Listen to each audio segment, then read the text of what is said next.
Vincent was splashed with water by the boys at his school. They told him not to feel superior because he was just a child from ordinary people. Vincent indeed came from ordinary people, not a noble. He was also born in the slums and had no memories of himself other than memories of his past life when he was still in Japan.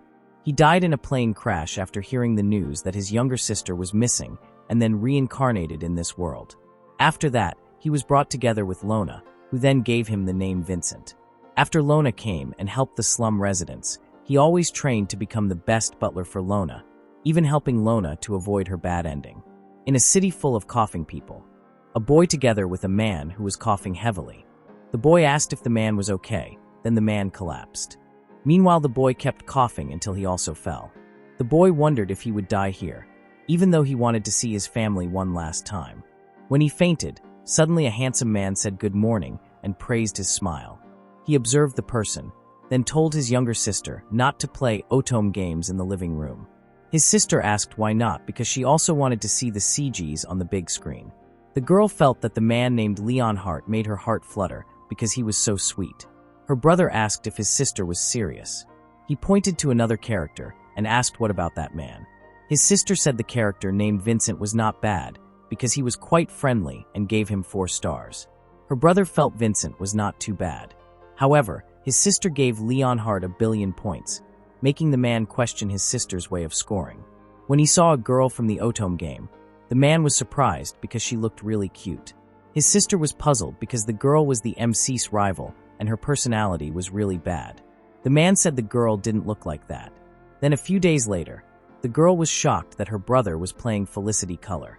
The man said he was trying to find out if he could be friends with the MC's rival, but no matter how he tried, he got a very bad ending for the girl, starting from getting an evil husband and living lonely or committing suicide with poison. His sister said it was because the girl was a villainess, while her brother felt sorry because the girl was so cute.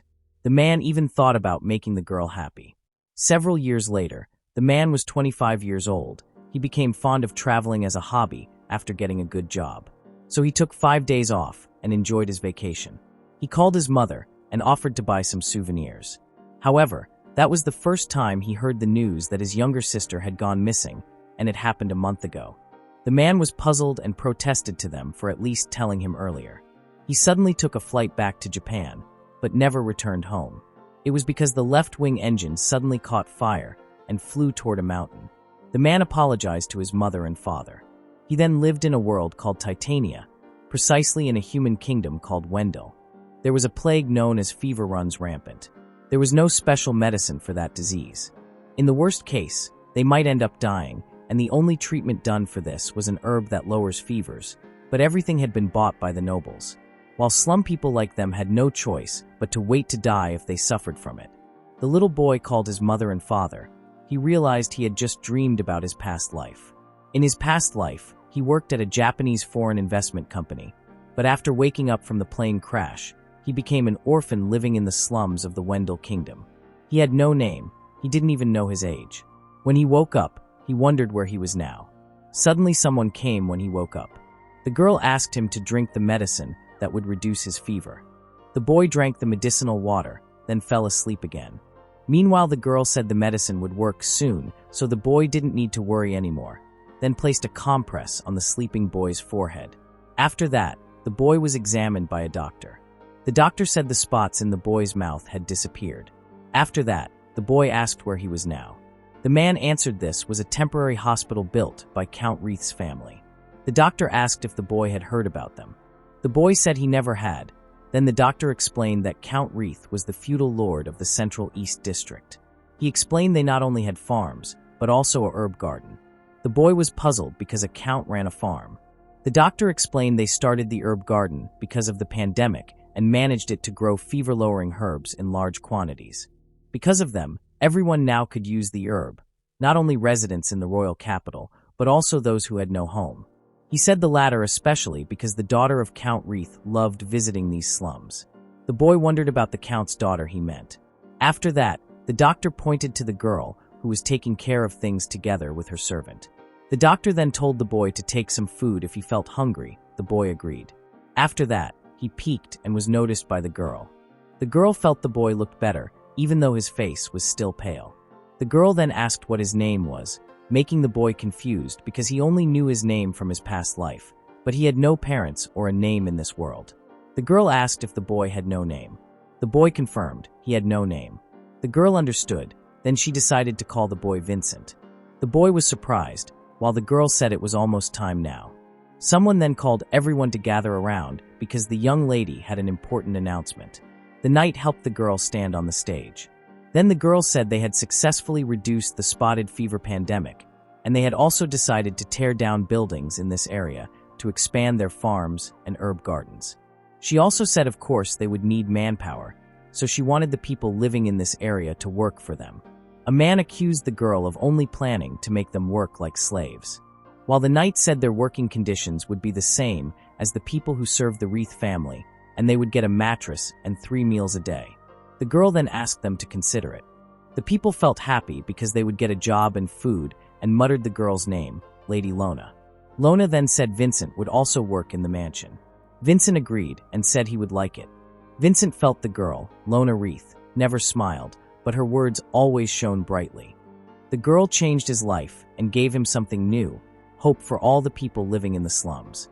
He was amazed because the girl achieved all this at the age of 6. For years later, in the Wreath family garden, Lona, who was now 10 years old, picked an apple, then said she would go to a tea party. Vincent, who was roughly the same age, felt happy because Lona was finally making her debut at the tea party and asked when it was. Lona said it was next Friday. She said it was a tea party to celebrate the 10th birthday of the prince, and she chose not to go. Vincent said it really sounded like it would be something grand. When he heard about the tea party, Vincent felt it was quite rare because Lona still didn't have a fiancé at her current age.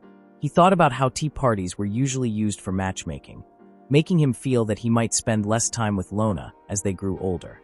Vincent asked what he could do. Lona offered to try becoming a butler, making Vincent surprised.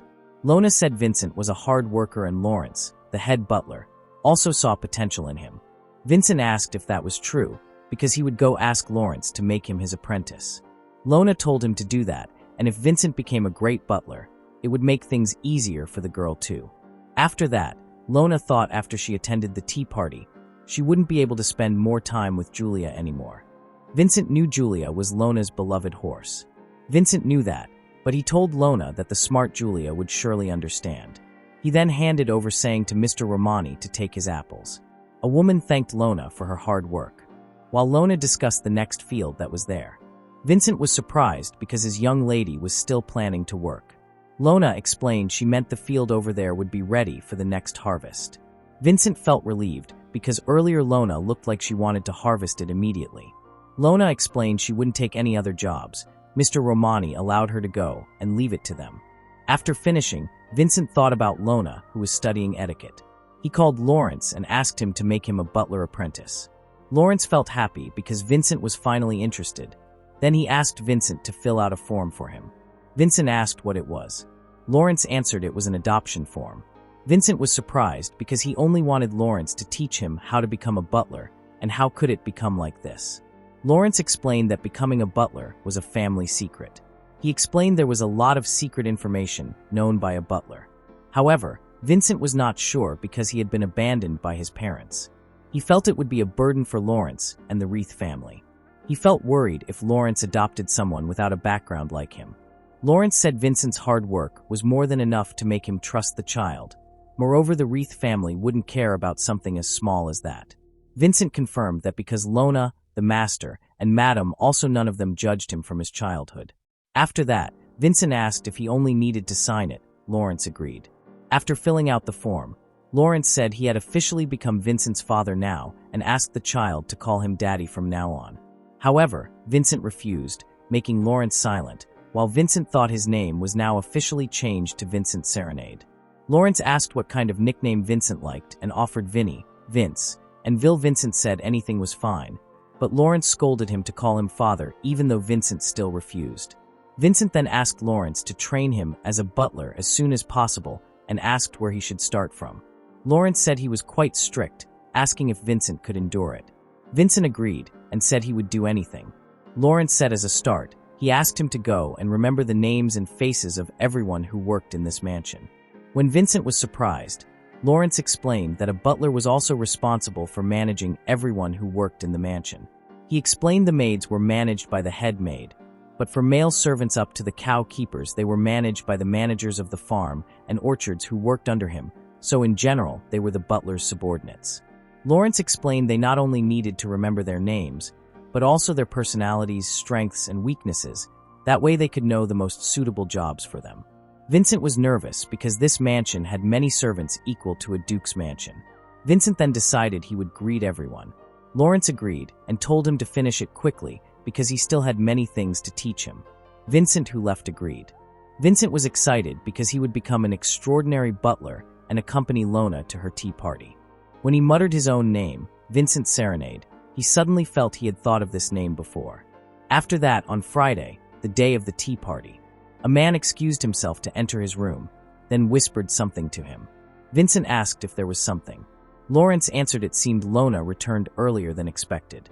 When Vincent asked if something happened, Lawrence only told him to hurry up.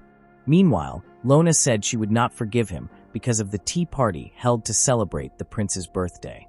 She could not forgive that person for doing something very terrible on that occasion. Meanwhile, Vincent was surprised to observe Lona's face that was flat as usual, but actually she was angry. Meanwhile, her father confirmed that Eden was indeed very rude. He also knew Duke Dilius hated their family and was sure he would say something soon, while Lawrence served tea to Lona.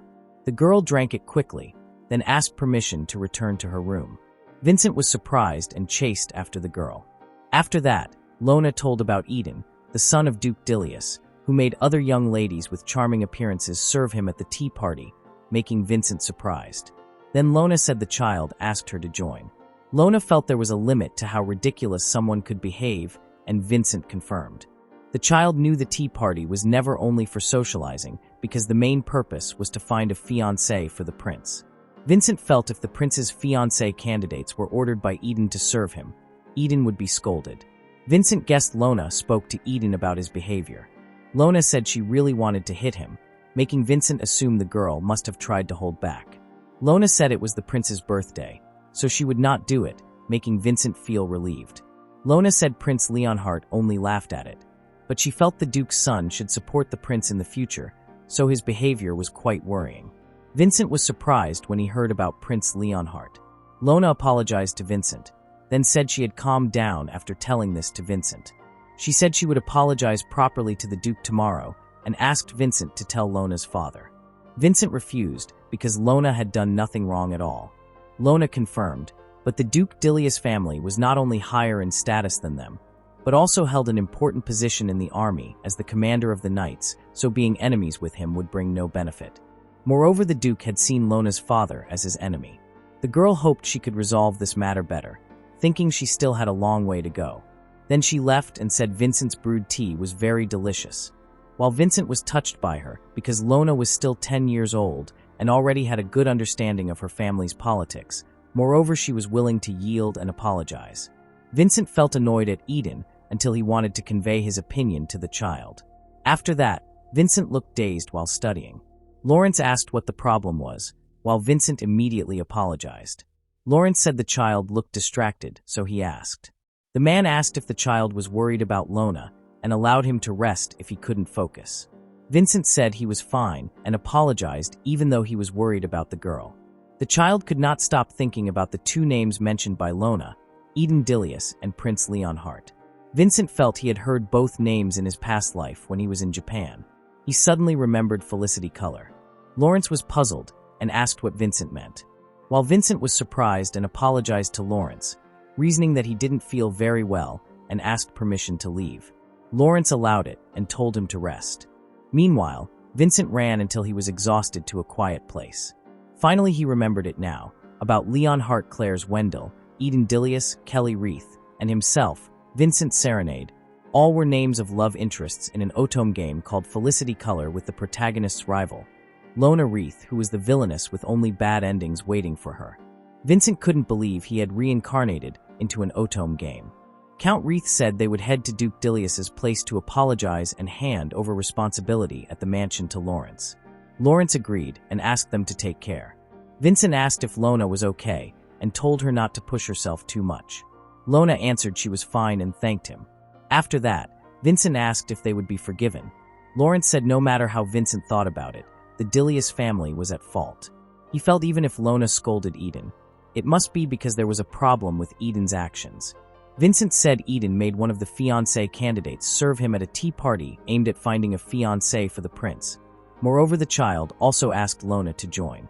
Vincent felt maybe Eden was still 10 years old, but he couldn't forgive him. Lawrence was puzzled because Vincent was also around 10 years old. While the people in this world were chatting, laughing, and living normally, Vincent knew they were living inside a game called Felicity Color, an Otome game once played by his younger sister in Japan. He fainted after the plane crash in his past life. When he woke up, he found himself reincarnated in this world. In that game there were 4 main love interests. Leonhart Claire's Wendell, who was the prince of Wendell Kingdom and looked like the happy-go-lucky type guy, as well as the most popular character. Eden Dilius, who was very lustful and arrogant, making him wonder why someone like that became a love interest. Kelly Reith, who was Lona's younger brother and a year younger, but he had not seen him at all. Vincent was curious how he would end up in this noble house. Then Vincent Serenade, who was the character accompanying Kelly as a butler at Amelia Academy, the school where the main character was.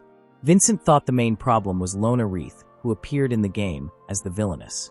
She seemed to obstruct the protagonist's romantic life and bully her. Even though he was not too sure because he only played Felicity Color once, so a lot of information he knew came from walkthrough sites.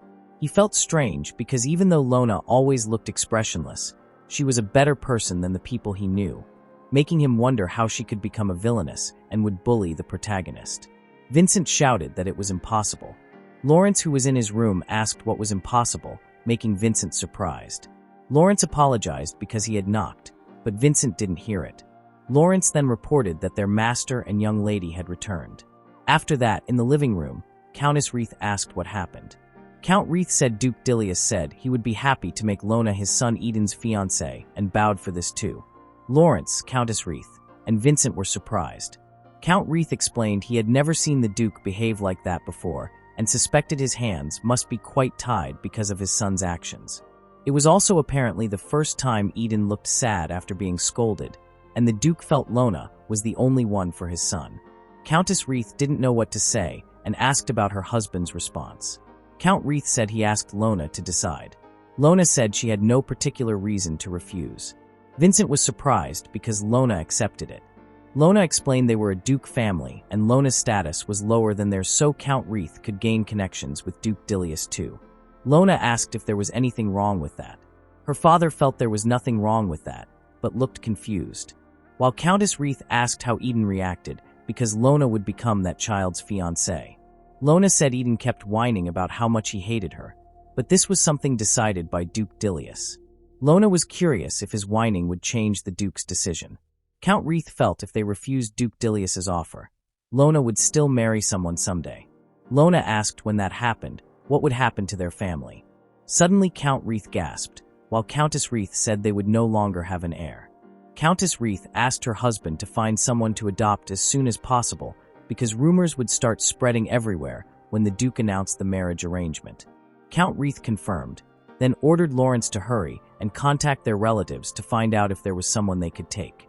Lawrence understood. Meanwhile, Vincent felt annoyed and muttered the name Eden Dilius. When he returned to his room, Vincent finally remembered the reason why Lona ended with a bad ending no matter what the protagonist chose was because of her fiancé, Eden Dilius. Vincent then compiled an overview of Lady Lona's ending, which ended with her husband cheating until suicide in all routes. Vincent felt annoyed at Eden and thought about doing something about it. The child was determined to guide Lona toward a happy future. After that, Vincent heard something that turned out to be Lona. He asked what the girl was doing here because Vincent thought Lona had returned to her room. Lona said she was worried about the roses there and was trying to renew the types of roses with those given by her grandmother as a base. Vincent understood. Then he asked wouldn't it be difficult for the girl to take care of her plants if Lona married Eden. When Lona was about to answer, suddenly the servants shouted. While the servants whispered, Lona asked what happened. They had a boy visitor, making Lona silent in surprise. Then she apologized for welcoming Leonhart in untidy clothes. Leonhart said he didn't mind because he was the one who came here without notifying because this was the only time when his younger sister was distracted. Meanwhile, Vincent wondered if something like this should happen with the arrival of the soon-to-be prince coming without notice and with only one servant. However, Vincent felt there was nothing wrong with this and recognized the face and hair that really made Leonhardt a favorite character in Felicity Color. Leonhardt praised this mansion for getting a lot of sunlight and making it very comfortable, while Vincent observed the very shining child. Lawrence offered to prepare a place for Leonhardt in a courtyard if the child really liked the sunlight, while Vincent was surprised when Lawrence suddenly was there. Lawrence then asked Vincent to help him prepare. Vincent agreed, while first observing Leonhardt again. After that, in the courtyard, Vincent hid behind the bushes. The child knew he would definitely be scolded if they found him, but he really wanted to know why Leonhardt came here. Moreover, he also needed to gather information to guide Lona from her bad ending. After that, Leonhardt conveyed his arrival here to apologize to Lona for what happened at the tea party. Leonhardt felt he made Lona take an unpleasant role like that. Lona said Leonhardt didn't need to worry about that, because this was not something the prince should ponder, and she was about to apologize. However, Leonhardt felt he should have said about the situation, but instead he made a lady like Lona do it, so he was very sorry to her. Meanwhile, Vincent, who was eavesdropping, felt Leonhardt was really a gentleman and not really a happy-go-lucky guy at all, even much more mature than Vincent when he was 10 years old. Leonhardt then said he really wanted to talk to Lona and told her he had a younger sister from a different mother. Lona said she had heard about the girl named Princess Marianne. Leonhardt said she was like him. Marianne's mother was not a concubine, so the girl would most likely become the next queen. Leonhardt said he only hoped Marianne would become a fine lady suitable to become queen because he was not interested in the throne at all. Leonhardt said the king really spoiled Marianne, so he doubted his father planned to give his throne to him. Leonhardt explained his sister was still not too aware of her status. He said it was the same as Eden, as Lona remembered from the tea party. Both of them were the future queen and duke who would be responsible for the kingdom, and their current behavior actually made Leonhardt worried. However, even though Lona was only a count's daughter, she still scolded Eden, the son of a duke. When Leonhardt saw that, he thought Lona was not someone who would submit to power and might be able to guide this country to the right path. Lona said she was not like that at all. Leonhardt asked if the girl thought so. After that, he conveyed his wish to make Lona his ally because he didn't want their people to get involved in meaningless wars. Lona asked what Leonhardt wanted the girl to do for him. Leonhardt said for now there wasn't much, but he felt it would be too late once the situation started to worsen. He needed someone who could be by his side no matter what happened, and as many allies as possible. Lona asked why Leonhardt chose to give the girl such an important role. Leonhardt brought up Lona's previous words to Eden, about how the previous duke's behavior was like this, questioning how he would guide and protect the people. When he heard that, Leonhardt knew Lona was someone who cared about their country and its people, unlike those who were obsessed with power and greed. He was sure Lona's values would not change even after they grew up, so he wanted someone like her by his side. Lona said people could change. Leonhardt knew they could, so he asked Lona to stop him if he tried to go down the wrong path. Lona felt Leonhardt was giving her too much praise. Leonhardt felt maybe the girl was right. Lona snorted, then said she understood and would be by Leonhardt's side. Leonhardt thanked her. Meanwhile, Vincent, who was peeking, felt Leonhardt was as mature as Lona. He didn't think there was another 10-year-old child who could be as mature as his young lady. He apologized for judging Leonhardt as a happy-go-lucky guy until now. Then, Vincent recalled in Leonhardt's route, Lona ended up living with her unhappy marriage to Eden, but thinking from how mature both of them were, everything should be fine as long as he fixed that naughty child. However, suddenly Vincent thought, what if Lona married Leonhardt? But for now he needed to convince Lona not to marry Eden. Half a year later, Count Wreath introduced Kelly into their family, saying the boy would become the heir of the Wreath family. He asked them to make sure to take good care of him. Meanwhile, Vincent observed Lona's younger brother, Kelly, who glared at them. He remembered in Kelly's route there was an incident where Lona committed suicide, so he had to destroy Lona's death flag. Count Wreath conveyed to Kelly that he was impatient to work with the child as the heir of the Wreath family. When Lona greeted him and was about to introduce herself, Kelly turned his face away. Lona continued introducing herself and said she would show him around their mansion, asking Kelly to follow her. Count Wreath asked Kelly why he didn't accept Lona's offer and look around. While Vincent felt annoyed with the child because his young lady and master had been very kind to him, but the child was still indifferent to them. While they toured the mansion, Vincent wondered if Kelly was supposed to be a cold character. He tried to recall Kelly in his past life, remembering him as a character with Gapmo. Kelly, like Vincent, was usually very formal, but a glimpse of his childish side when closer, and that was what stole the players' hearts. Even though he was the youngest among all love interests, Kelly was the most gentlemanly and calm among them all, making Vincent wonder because of his current attitude. He was curious if this cold-hearted and naughty person was really the Kelly he knew. Vincent thought maybe the game had a bug or something. Kelly asked Lona where they were going because they were getting farther from the mansion. Lona answered she would show Kelly the horse stables and the farm. Kelly felt puzzled because wasn't this a noble's mansion? Lona explained the Wreath family always built and ran farms, orchards, and herb gardens on the land they led. Vincent explained there were so many goods they produced that Kelly wouldn't believe this was a noble's mansion.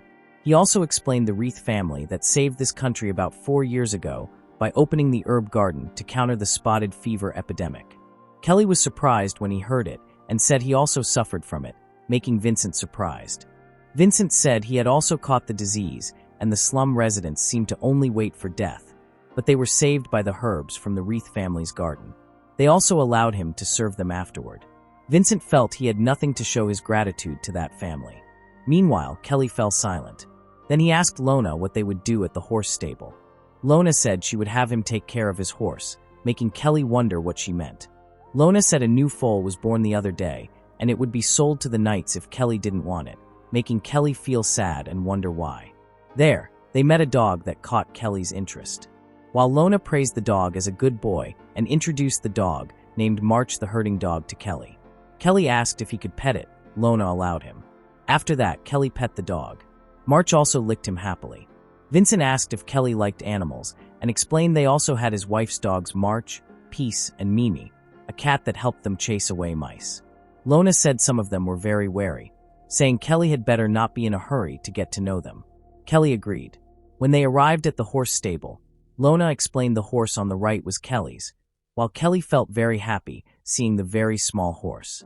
Vincent said to enter slowly, so he wouldn't scare its mother. Kelly interacted with the foal enthusiastically.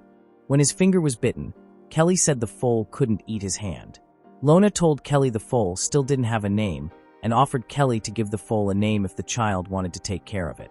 Kelly asked if she was serious, then decided on a name for the foal. Kelly said he would call the foal Justy. Then, they started brushing the horses' bodies. Kelly said he felt strange taking care of a horse, even though he was a noble. Vincent said he also felt this was quite unusual at first. Lona said they had often been called strange. The girl then explained the farm and horse stable seemed to have been built by their great-grandfather because they were nobles, so they had the responsibility to guide their people. The way was by feeling their problems, and working hard was the best way to understand them. Kelly repeated Lona's words. Lona confirmed they didn't have to always burden the people and had to walk beside them. She explained they had to guide and protect them too, saying the Wreath family lived by these words. Lona said she was not too sure if the person they adopted could understand those words, but as a fellow noble, Lona was sure Kelly understood. Kelly felt pained, then asked if he could stay here forever. Lona was confused, then said he could. Then Vincent explained if there was something Kelly was worried about. Kelly said he was born as the 5th child of a poor baron. He ended up being sent for adoption to another family. They said Kelly was sold because the child should not have been born and because his family didn't need him. In the end, both of his parents ended up having their own son, and he was sent to disturb another family's life once again. So Kelly couldn't argue, but felt they might not need him again someday. Vincent, who looked furious, wanted to say Kelly was wrong, but suddenly Lona hugged Kelly and said that the child was the heir for the Wreath family because the girl would go to marry another family someday. She begged Kelly to protect this mansion, its farms, and everything in the horse stable, and Justy too. Kelly agreed and cried. Meanwhile, Vincent felt he was the same as Kelly. Just like him, Lona also gave Kelly a place to live, a home, and a reason to live. After that, in the mansion, Lawrence said Kelly's sword mentor said Vincent could learn together with him too. Vincent asked if Lawrence was serious and thanked him. Lawrence said he planned to teach Vincent so he could protect the family. but he didn't think Vincent would take the initiative to do it. The man asked if something happened. Vincent reasoned he did it just in case, because now there was another member in the Wreath family. Even though actually Vincent wanted to defeat Eden. Vincent then said there was something he wanted to ask Lawrence. Lawrence guessed if it was his birthday. He gave a hint it was a topaz. Vincent said he had recently realized he didn't know anything about this country, and he didn't know the history, culture, nobles nor royal family members. He felt like he knew too little as someone who would serve this family. Lawrence asked if Vincent was sure because he felt the child had been doing very well. Vincent said he didn't feel that at all and discussed Leonhart's arrival the other day. He said he didn't know Eden, who was Lona's fiancée, was close to the prince. Lawrence said he felt Leonhart and Eden were more like friends than close. While Vincent felt he really forgot about Leonhart's younger sister too. He felt he needed all the information, he had to guide Lona far from her bad ending, and that was still not enough. Lawrence said he understood, then suggested that Vincent ask Kelly's tutor to teach him well since the man was already there. Vincent agreed. Then Lawrence asked him to brew coffee after meals starting tomorrow morning because the child was already proficient with tea brewing techniques and remembered all tea blends. Vincent felt it was indeed worth studying diligently and thanked Lawrence. Then, Vincent said he also wanted the chef to teach him how to cook. Lawrence was surprised because he still wanted to learn and said Vincent was a really greedy person. 1 month later, Vincent and Kelly were practicing swordsmanship. Then, their coach stopped them and said that was enough for today. The coach praised Kelly for becoming stronger now and praised Vincent, who was always good as usual. Meanwhile, Kelly accused Vincent of making sure he would trip over a stone when they were sparring earlier. Kelly asked if the child thought he wouldn't notice. Vincent apologized casually, making Kelly annoyed, while their coach scolded him. Vincent, who realized, apologized again politely. He reasoned they were at a very close age, so he felt like considering Kelly as his friend. Kelly was surprised and blushed. Then he left and said he would be angry if Vincent held back again. Meanwhile, Vincent felt relieved because Kelly was not disturbed by his earlier words. After that, Vincent thought about the relationship between Kelly and Vincent, which was more like older brothers or partners in crime rather than servant and master. But he would not let the protagonist get Kelly's route, because if the protagonist continued in his route, Lona would end up committing suicide with poison. He thought maybe he could direct the girl to Vincent's route, his own route. However, he felt it was impossible because if using his age from his past life, he was already over 30 years old. Vincent felt that was impossible and wondered how an old man could deal with a school child. After that, suddenly Lona came and asked if Vincent was the one who made those cookies. While Vincent was surprised, Lona asked if she could take one. Vincent said the taste and shape were still very far from acceptable and not something that should be eaten by Lona. However, Lona said it was delicious. She also already knew Vincent had learned how to cook. She also said Kelly's tutor praised him too, because Vincent was more enthusiastic about learning than Kelly, and did well even though he was still young. Vincent said he didn't feel that compared to Lona. Lona asked if he was sure because she felt bad at expressing herself. Vincent said still, during the spotted fever epidemic, Lona had been very good at treating all the sick patients she didn't know. Vincent said the girl was a great person. Lona explained she worked in a medicinal herb garden in her previous life, so she felt it was natural she could do more than other girls. Vincent said maybe Lona had a medicinal herb garden in her past life and wanted to say something. However, suddenly he realized when Lona talked about her previous life. Lona asked if Vincent didn't know that nobles like her and royal families were born in this world with memories of their past lives, even though most nobles didn't remember their past, as well as the royal family members. Vincent was surprised to know Lona had memories from her past life. He wondered if Lona also came from the modern world. Vincent asked about nobles and royal family members who could inherit memories from their past lives. Lona explained that it happened because of the proxy war, a war every 500 years for the right to rule the land in Titania. She explained this world was created by the goddess, Titania. After she created this world, she handed it over to her descendants, the goddesses and the martial gods. These two gods were known as the heavenly gods. They sowed seeds of life across the lands and seas of Titania. Beastmen, elves, fairies, and humans developed rapidly in their respective regions, and mermaids developed rapidly in the seas. Peace was maintained by mutually restraining themselves from entering each other's territories. However, mermaids began to want the land, beastmen became fond of violence and bloodshed. The elves who studied magic began to look down on other species, and the fairies mocked the others, while humans became greedy and began to invade other territories in the hope of conquering them. To prevent war among the 5 species, the martial gods sent 5 representatives every 500 years to participate in a proxy war. The war had been repeated many times and humans had never won, so they asked the goddess for power. The goddess bestowed upon humans the power to inherit memories from their past lives, so that their abilities and some of their knowledge were engraved in their souls and passed down to anyone who reincarnated. Vincent asked if it didn't sound like a fable. Lona said maybe it was true, but the proxy war really happened and humans could inherit memories from their past lives. When he heard information about a proxy war every 500 years among beastmen, elves, fairies, mermaids, and humans, Vincent said he had never seen anyone use magic before, because as far as he remembered the characters in Felicity Color couldn't use it, concluding that the people in this world probably couldn't use magic. Lona was surprised because Vincent knew so much. She explained that only elves and fairies could use magic, while humans had never been able to use it. Vincent asked what Lona meant. Lona explained the abilities and knowledge passed down through generations, making humans able to continue learning how to use magic through trial and error. She explained that a century ago a magic stone called the Magic Jewel was created. She described it as a terrible stone that stored a huge amount of magic. She said it was very dangerous, and the king at that time decided to seal it. But the current king, King Varnir, decided to break the seal of the stone as preparation for the next proxy war.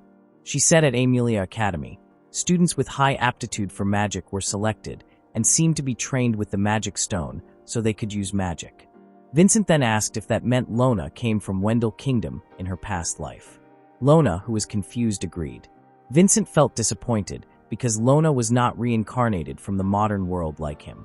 Lona asked if with various opportunities, Vincent remembered his past life and asked if there was anything he remembered. Vincent confirmed, then told her that he not only had parents, but also a younger sister and an older brother until he went to the big city alone to work after university. Suddenly Lona interrupted and asked about university. Vincent agreed. Lona said she had never heard of it before, then asked if university was some kind of facility in another country. Meanwhile, Vincent realized that Amelia Academy in the game was the only school in this kingdom. Vincent was confused and said maybe it was. Lona asked if some of his memories were unclear. Vincent agreed, but actually he didn't know how to explain that he came from the modern world, and this was an Otome game he had played before.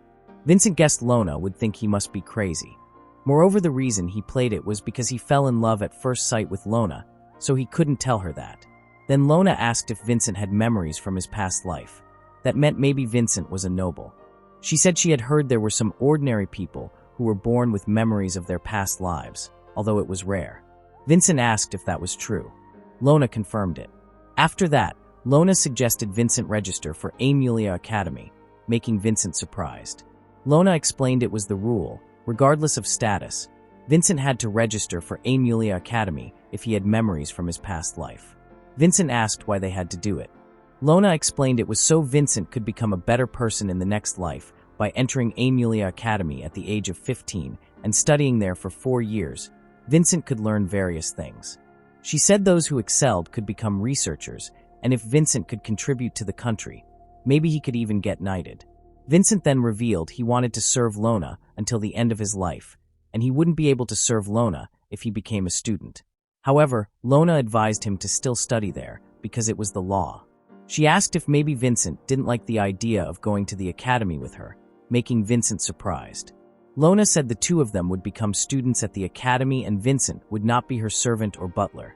The two of them would study together as classmates. Lona said she was looking forward to it. Vincent was surprised because he could do it together with his young lady. He imagined it like heaven. In the game, Vincent only participated with Kelly as his butler, and there was never a route where he became Lona's classmate. However, Lona said they would be separated by dormitories. Vincent wondered about that. Lona said they would live in dormitories for 4 years at Amelia Academy. Vincent was surprised by the dormitories. He felt unacceptable because it meant he couldn't prepare breakfast for his young lady or brew tea after the girl ate, couldn't help her take care of the garden, take care of Julia, brew tea, and bring dessert for his young lady. Vincent felt it was hell. Vincent hated this because he wanted to be by Lona's side. He couldn't believe he couldn't serve Lona anymore and felt it was really hell. Lona said Vincent would become a fellow student friend and asked the child to prioritize his studies. However, Vincent felt it was impossible and he couldn't live like that because he lived for Lona, preferring to serve Lona. After that, Lona asked Vincent to take care of Kelly when his younger brother entered school. Meanwhile, Vincent was still thinking about himself who had decided to serve Lona, and if he couldn't do it, he wouldn't be her classmate. Lona then said she understood, instructing that when they were at the academy, Vincent would be the first person to consult when she was in any trouble and ask the child to stop crying. However, Vincent still didn't want to go. The nobles in Wendell Kingdom were recognized as adults at the age of 15. Those who didn't yet have a partner usually found one by the end of the year, like Lona's engagement. Some marriages were arranged by parents, but some hoped to get a partner through tea parties. As the young master, Kelly still hadn't found a fiancé at all, and he had been invited to tea parties very often. But at recent tea parties, instead of gossip about relationships and achievements among fellow nobles, another topic became the main highlight. A girl said she heard Amelia Academy would conduct a magic aptitude test starting this year, making another girl surprised and asked if they would finally be able to use magic properly. Another girl asked wasn't it just a test and doubted they could really use magic because only mermaids, elves, and fairies could use it. They felt this was scary. They wondered if a student would be used as guinea pigs to test if humans could use magic, until one of them hoped to the goddess Amelia to make it not free from the ability to use magic. Meanwhile, Vincent told Lona about the people talking about magic there. Lona, who was 14 years old, thought it seemed they were talking about it. Meanwhile, Vincent felt Lona, who had tried hard to beautify herself since the age of 14, but was still alone as usual. He compared her with others. At that moment, a girl asked Kelly what his opinion was if he was the one used as an experiment.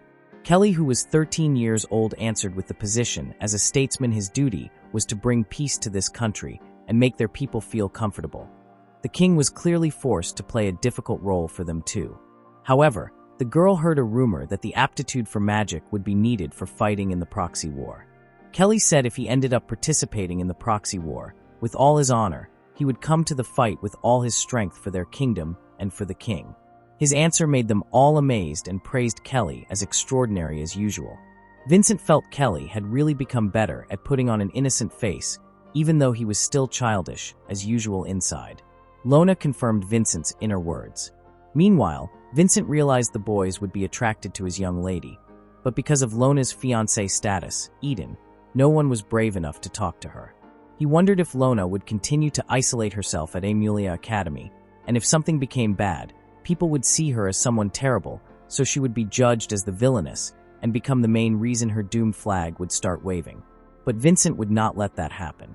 Then, suddenly someone fell and surprised him when he saw the spotted dirt. Meanwhile, a girl scolded the girl named Marcia for doing it again. Meanwhile, Vincent tidied up the dirt and wiped it. Marcia said she would clean it, while Vincent said he had already finished it.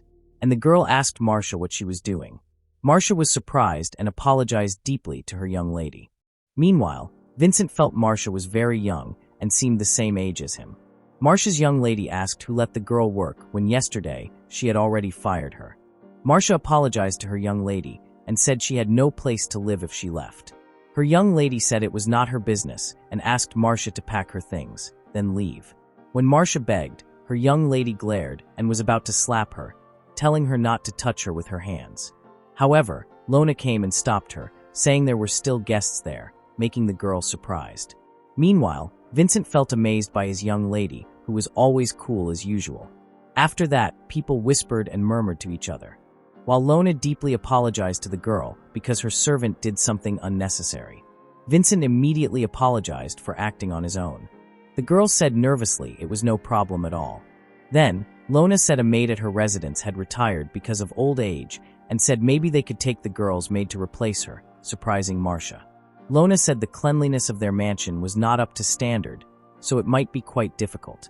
She asked if that was okay and would make sure to thank her afterward. The noble girl agreed and allowed it. Lona thanked her, then said goodbye for herself and Kelly, making the girl wonder about Kelly, who was also leaving.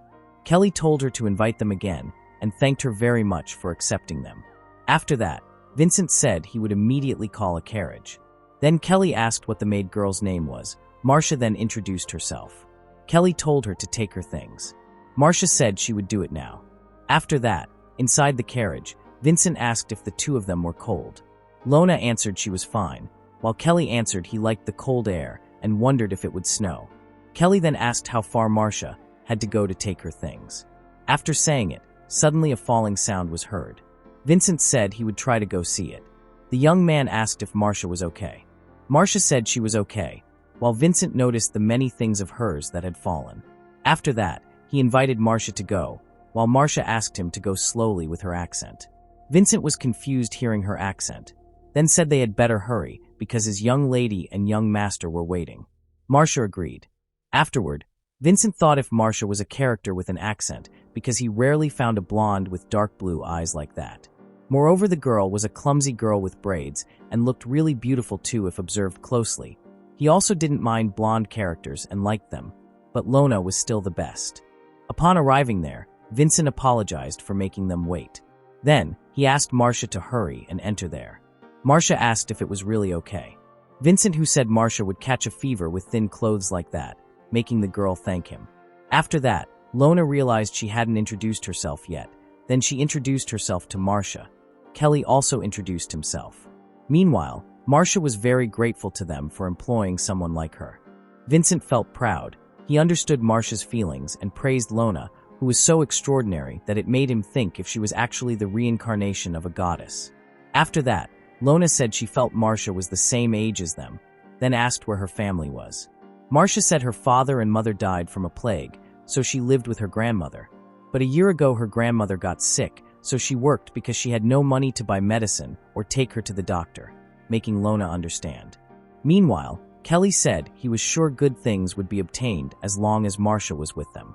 He also said some nobles might even fall in love at first sight with her because she had very rare blue eyes. Marcia asked if that was true. Lona confirmed because marine blue eyes were very highly respected because many royal families had blonde hair and dark blue eyes. It was said their people were blessed with wealth and abundance by Tyalas, the goddess. Marcia said it was amazing. Upon arriving at his room, Vincent felt happy to be back home. Then he thought about blue eyes, feeling he had only ever seen them on Leonhart's eyes and didn't realize it was rare in this world. He guessed Leonhart's younger sister, Marianne, probably also had blonde hair and dark blue eyes. Suddenly he realized if that was true. Vincent didn't remember her eyes, but he felt Marianne had blue hair. The young man guessed maybe the girl was not Leonhart's real sister. He thought maybe Marianne's origins would be revealed in the girl's conviction event, according to him. Then, he wondered who Leonhart's real younger sister was. He thought of Marcia, but felt it was impossible. Meanwhile, Marianne called Leonhart and said she was sleepy now. She asked if her brother would sleep with her, while Leonhart looked exhausted. Today was Lona's 15th birthday. Even so, there was something. Count Reith said there was nothing they could do if Eden said he was busy, then asked if Kelly could handle the escort. Kelly said he could do it. Vincent knew Eden, Lona's fiancé, should have been his young lady's escort on her birthday as well as her debut. However, that shallow trash refused because he already had plans, making him feel annoyed. Vincent wondered if it was really a plan because Lona's birthday was always on the same day every year. He knew from his servant information network that Eden flirted with various women at tea parties. He felt annoyed and felt every part of Eden's body was made of trash. Marcia also felt annoyed with Eden because he had never visited the mansion even once since she had been there. Vincent asked Marcia not to worry because he never had and never would. Marcia knew they had already received gifts and letters, but maybe they had been prepared by the servants, making her wonder how her young lady could be engaged to a man like that. Count Reith said he knew Eden also didn't like this idea, but he didn't think Eden would avoid them to this extent. Then Kelly asked why Lona didn't just break off their engagement, because there was no need to marry a man who looked down on her so much, making Vincent praise Kelly's words in his heart. Lona answered it was not something she could decide alone, because the first one to offer the engagement was Duke Dilius, the Knight Commander. Moreover, she felt she would see Eden every day when registering for Amelia Academy, making Kelly feel annoyed. Meanwhile, Vincent thought he didn't want to enter there, but he couldn't wait for it now. His butler apprentice would really defeat the son of the Knight Commander in the skills exam when school started. Kelly knew Vincent knew what he had to do and ordered him not to hold back at Amelia Academy. Vincent agreed to the order, while Lona asked the two of them to stop. After that, at the party, Lawrence asked Vincent to go and welcome the guests. Vincent agreed to his order. He welcomed the guests who could come and offered to take off their coats. When noting the guest's name, suddenly someone touched his shoulder and apologized because he didn't have an invitation. When Vincent was about to welcome him, he was surprised because it was Leon Hart. He thanked him because the young man had come again this year. Leon Hart said of course. Meanwhile, Vincent felt touched because since they first met, Leon Hart came to his young lady's birthday party every year, even remembering his name too even though he was only a butler apprentice. He felt Leon Hart was like a happy-go-lucky type of guy in the game, but in the real world, he was actually a diligent young man. However, Vincent suddenly became confused because he felt they had already sent one for him. Leon Hart said he forgot to bring it, and the young man beside him also didn't have an invitation. Vincent asked who the young man was because he looked too young to be a guard. The young man introduced himself as Linus Beckford, son of Duke Beckford from the north. Leon Hart said he came to the center because he would register for Amelia Academy next year. Meanwhile, Vincent wondered who Linus was. Then he remembered that person was a love interest in the DLC and had no effect on his young lady, so he forgot about him. When Leon Hart reminded him, Vincent then told Linus to just enter the party as Leon Hart's companion.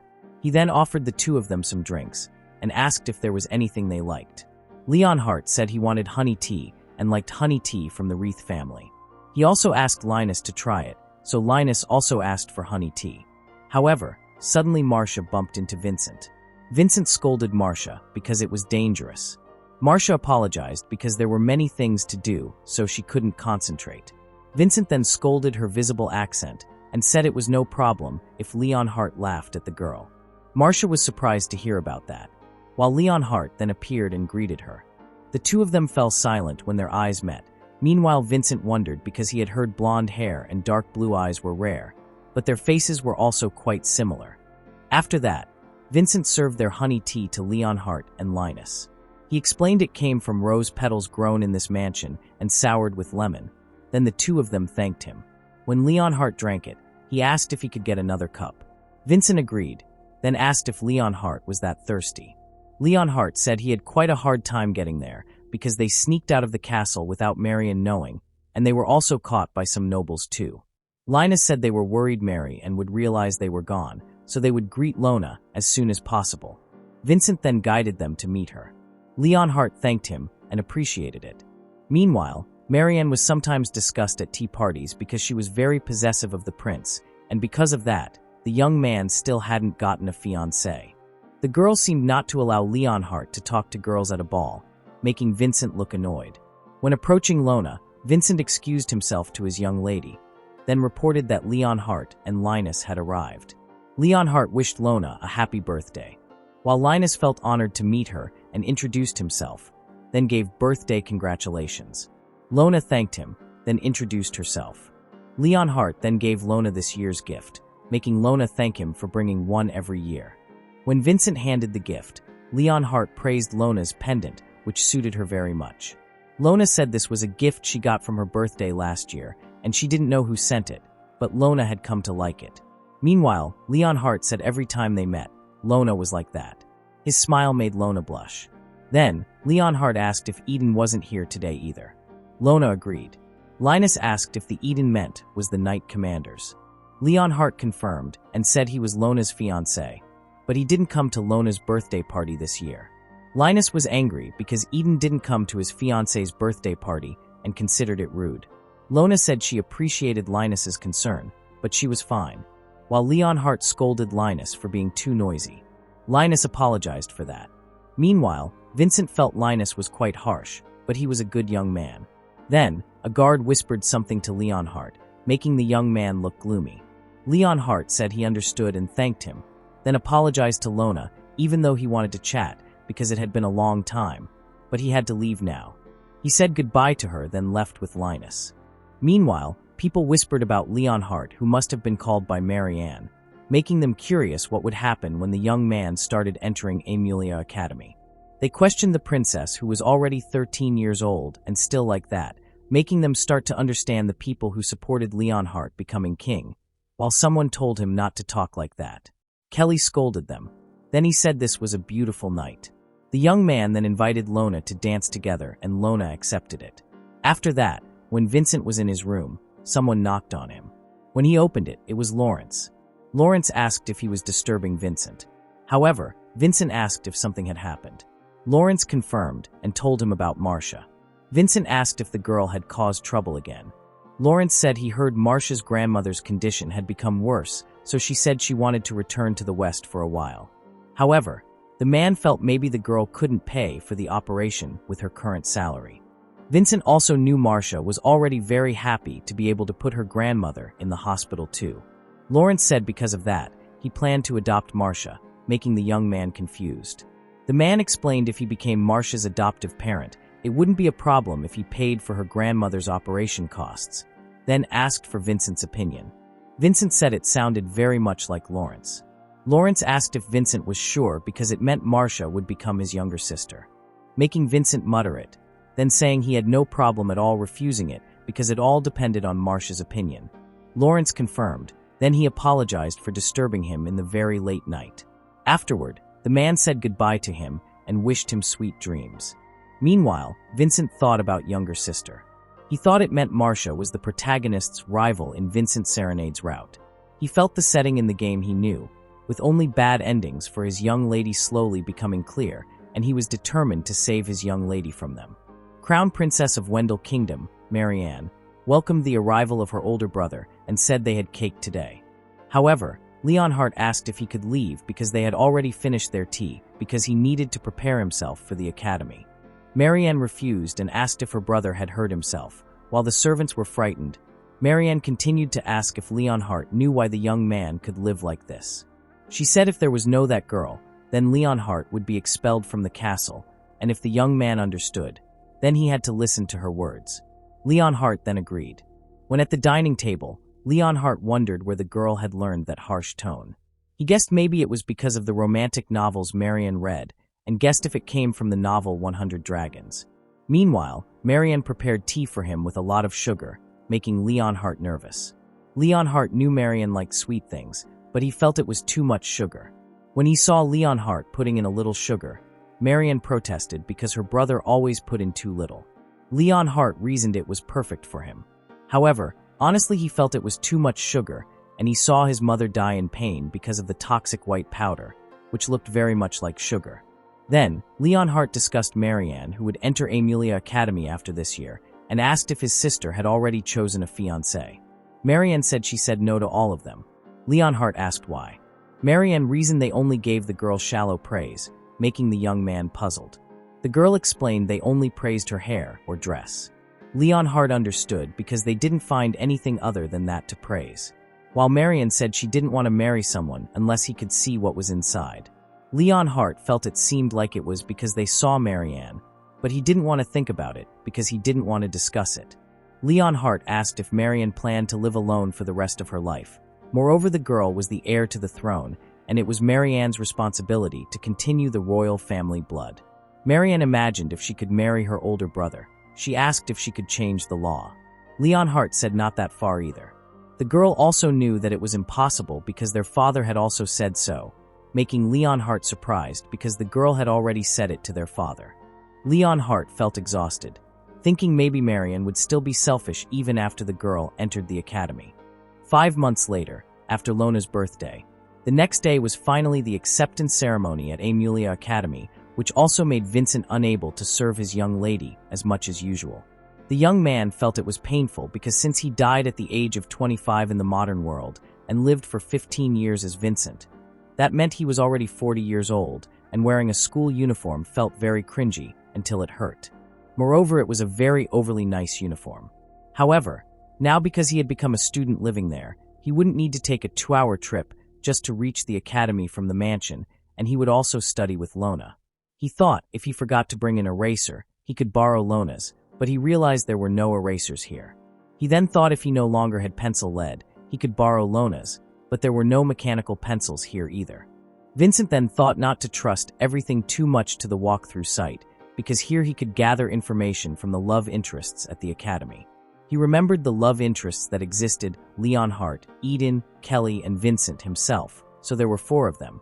He knew after completing the game, someone would unlock the DLC character and hidden character, which numbered 6. He remembered one of the additional characters was Stephen, son of the Chancellor, and was in the same year. As far as he remembered, it was 1 year above the protagonist.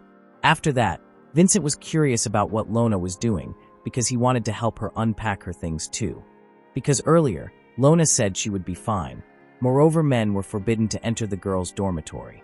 Marcia also reassured Vincent, even though the girl was the reason the young man felt worried.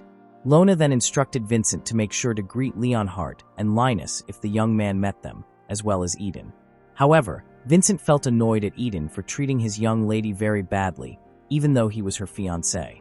He agreed to the request and made sure he would hit him when he met that person. After that, Vincent thought to look around the boys' dormitory again. While touring, suddenly he heard the voice of a girl asking someone to stop and asking to return something. However, the man didn't want to and asked if she really read romantic novels, making her really like a girl as usual and calling her Stephen. Vincent was surprised and guessed if that was Stephen Lizetta, the love interest. Stephen looked and sounded like a girl, and based on the walkthrough site, Stephen's route was basically Yuri. But Vincent didn't really understand. And Stephen had ships between him and other characters that were quite popular among girls, even though Vincent didn't really understand. Meanwhile, the man who was with Stephen said he might be able to use the novel that was popular among the girls to seduce them. He said he would take it for a while, but Stephen asked him to wait because he still hadn't read it and called the man Eden. Vincent was surprised when he heard it, then stepped into the room. He glared and asked if the man was Eden Dilius. Vincent approached Eden and cornered him against the wall, then he punched Eden, but the man managed to dodge it. However, Vincent punched another wall and greeted Eden. He grinned and revealed he had always wanted to meet him, while Eden was sweating. Vincent introduced himself as a butler apprentice who served the Wreath family, including Lona, who was Eden's fiancée. He said because Eden had never shown up at every one of Lona's birthday parties, he was worried Eden was not healthy, but he felt happy because Eden looked healthy and fine, making Eden even more scared. Vincent then conveyed he was told to greet Eden if they met, so he thought he would leave him here for today. Vincent said honestly he would be happier to punch Eden's face right now. Then he apologized to him and said not to mind it.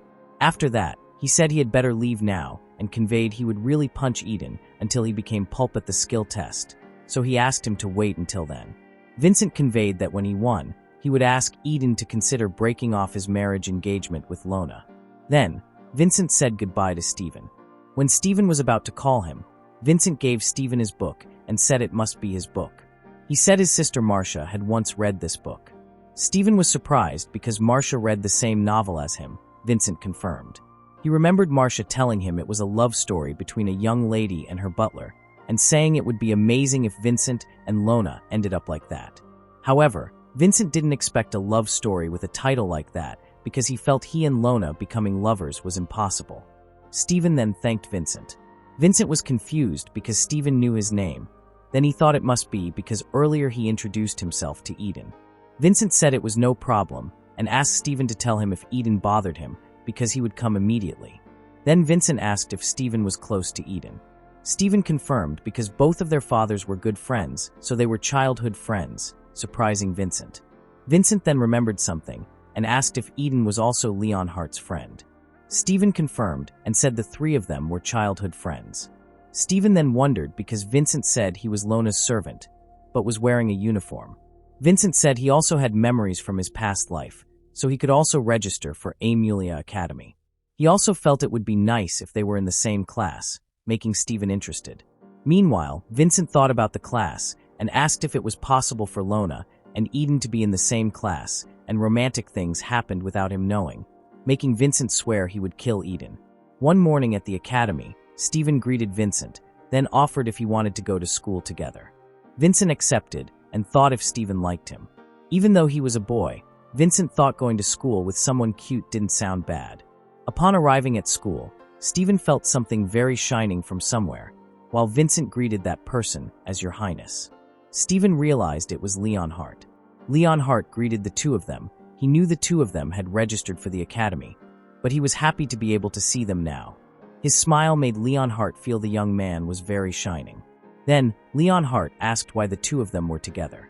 Steven said Vincent reminded him of Seth from the Kill 100 Dragons with One Hand series, and he was amazing. Meanwhile, Vincent was surprised because it was a series, making Leonhardt puzzled because that was what made the young man surprised. From the title, Leonhardt guessed it was a romantic novel. Steven confirmed and said he was a big fan of that series. Leonhardt then suggested Vincent read it because it was quite enjoyable. Vincent asked if the young man also read it.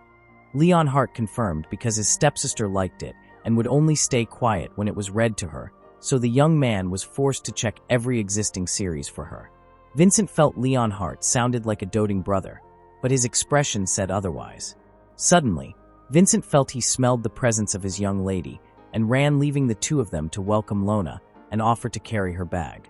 Lona thanked him and said the young man was really fast. Meanwhile, Vincent admired Lona, who was always beautiful. Then, he asked if Marcia had already caused trouble for his young lady. Lona said it seemed Marcia unintentionally entered the wrong dormitory room 5 times, but she had already told them about Marcia beforehand, so it was fine. Vincent apologized deeply to her and offered to bring Marcia back to the mansion right now. Lona said her mother was the one who asked her to bring Marcia, and she could handle it herself. Vincent had already guessed a servant chosen only because of her appearance would definitely cause trouble for Lona. However, Lona thought it was a good thing Marcia could chat with other children her age. The young man was touched because the girl was very forgiving, even though he knew Lona was the same age as the children she meant. After that, Leonhardt greeted Lona. Lona replied and said she couldn't wait to study together with him starting from today. Then she asked who the person with the young man was. Steven introduced himself and said he came from the Lizetta family. Suddenly Eden called Lona a beautiful girl and offered her to go to school together. Eden said Lona's blonde hair was very beautiful and made her look like a princess from the royal family. When he was about to introduce himself, suddenly Leonhardt cut him off and asked since when Eden was close with Lona. Moreover, he invited her to the girl's birthday every year, but was always very firm about not going. Vincent felt annoyed, while Eden was scared after knowing it was Lona. Leonhardt asked if Eden didn't intentionally flirt with his fiancée, but Vincent was sure Eden definitely wouldn't do that again. Meanwhile, Eden was surprised realizing Vincent was the person from yesterday. Then, Leonhardt asked if the young man was stupid. After that, Vincent had met all 4 love interests from Felicity Color. He estimated if counting the DLC characters and characters from other countries, maybe it could reach 10. According to him, that was a lot. He was determined to thwart all the protagonists' relationships to save Lona from her doom ending, but this was too much for him to handle. However, because Lona's worst ending only happened when the protagonist ended up with Eden or Kelly, he thought he didn't need to interfere with all the protagonists' relationships. He thought it was fine as long as the protagonist didn't marry Eden or Kelly. It would be easier to direct the protagonist to other characters' routes, and he was sure the protagonist would be happier if she ended up with someone else. He thought he would focus on removing the protagonist from Eden's and Kelly's routes and making her get another character. Vincent felt unwell, but if that didn't work, he would make the protagonist get the normal end where she didn't end up with anyone. Meanwhile, finally they all ended up in the same class. In class, Steven asked if the two of them wanted to eat together because the lecturer and fitness test would be held this afternoon. Vincent suddenly reported something about his lunch to Lona. He said he couldn't make Lona's lunch because he didn't have enough time. Lona said she understood, making Vincent surprised. Meanwhile, Steven asked if Vincent could cook. Vincent said he had been learning it for 5 years. Lona added his cooking ability was now equal to their family's chef. Steven felt very amazed and wanted to try Vincent's cooking.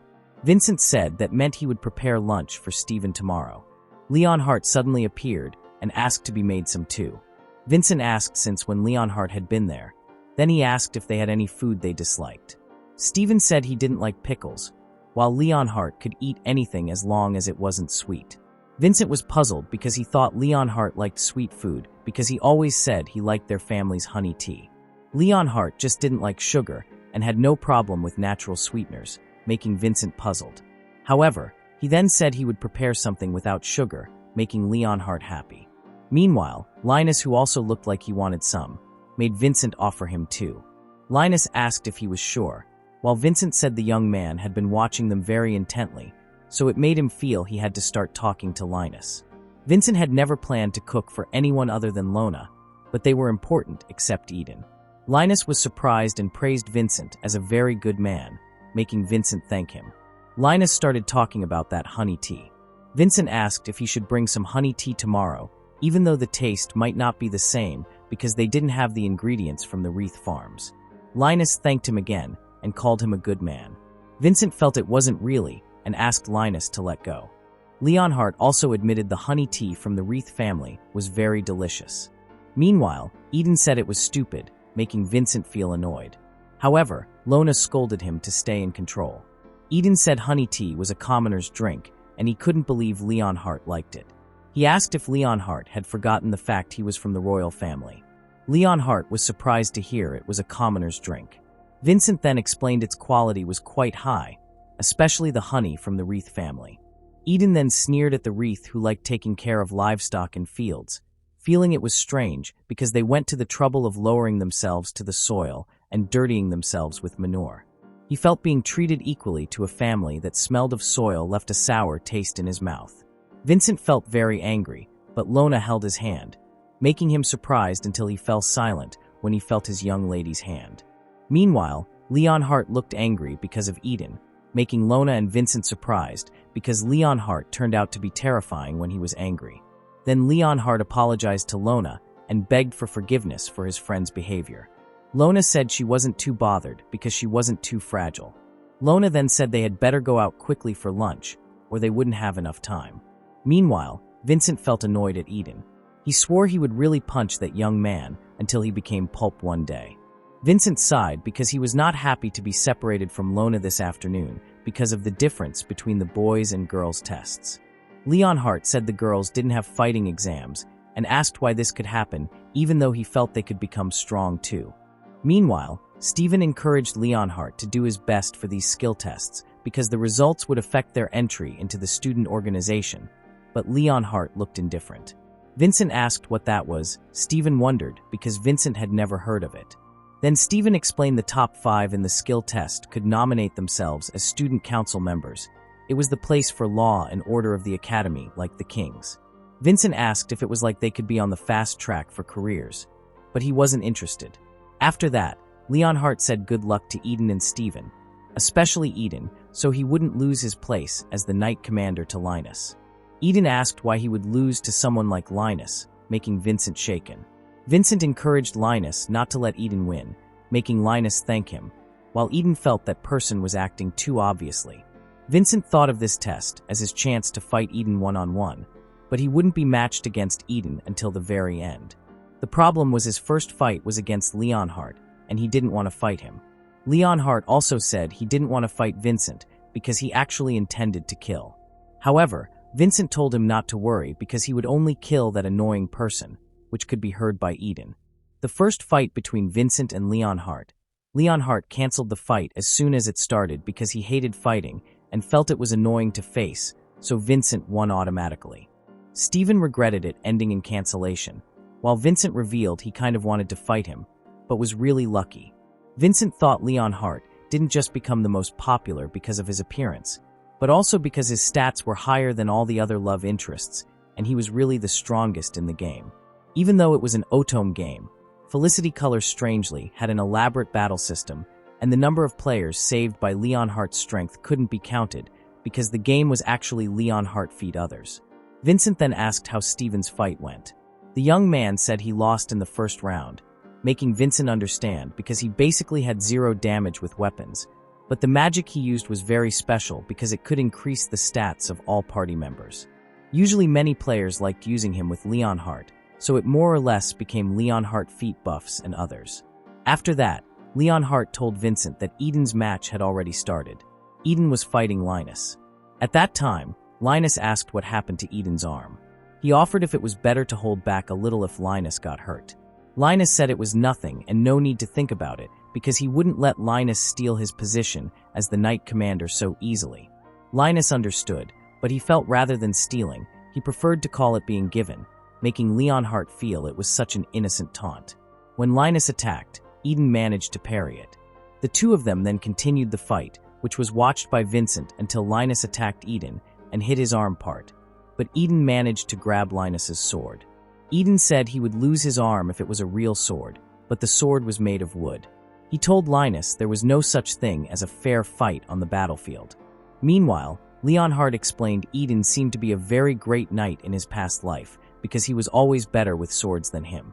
Vincent was surprised because someone like that was actually great, making Stephen think the young man had stopped hiding his hatred for Eden. However, Vincent had never thought of Eden as a good fighter in the game, but that also meant he might not be able to defeat him very easily. Leonhardt then said he was curious about who would win and couldn't wait. Vincent was puzzled because he thought the young man didn't like fighting. Leonhardt said fighting with his own hands was a little different. Then suddenly a carriage was there. A knight apologized for disturbing and called Leonhardt. When the young man asked what was wrong, the knight conveyed that the princess was calling him because it was tea time. Leonhardt was confused because Marion knew he would be at the academy starting today. The king had also ordered him to prioritize his education. The knight explained the king made an exception for tea time, making Leonhardt confused. The knight apologized to him because they had tried their best to persuade them. Meanwhile, Leonhardt complained about it, but then he obeyed and left. Vincent asked if the young man was sure. Leonhardt said he couldn't go against orders, making Vincent unable to believe a prince would say something like that. While Eden commented that Marianne was spoiled for calling Leonhardt on his first day. Vincent then asked Stephen about some of those rumors and wanted to know if Marianne was always like that. Stephen felt sure Marianne was just lonely because the king was busy with the next proxy war. Eden added the queen also seemed busy playing with men. He had even been asked once, but he refused. Stephen was surprised by that, while Vincent was surprised because he didn't want to know about that, and also the fact they had a queen. After that, Eden said he felt he didn't want to continue, especially since they all knew how strong Linus was and decided to surrender, making Linus confused. In the final swordsmanship test results, first place was Linus and Vincent, while Eden was second. Vincent felt happy because finally tomorrow he would make lunch for Lona and the other boys.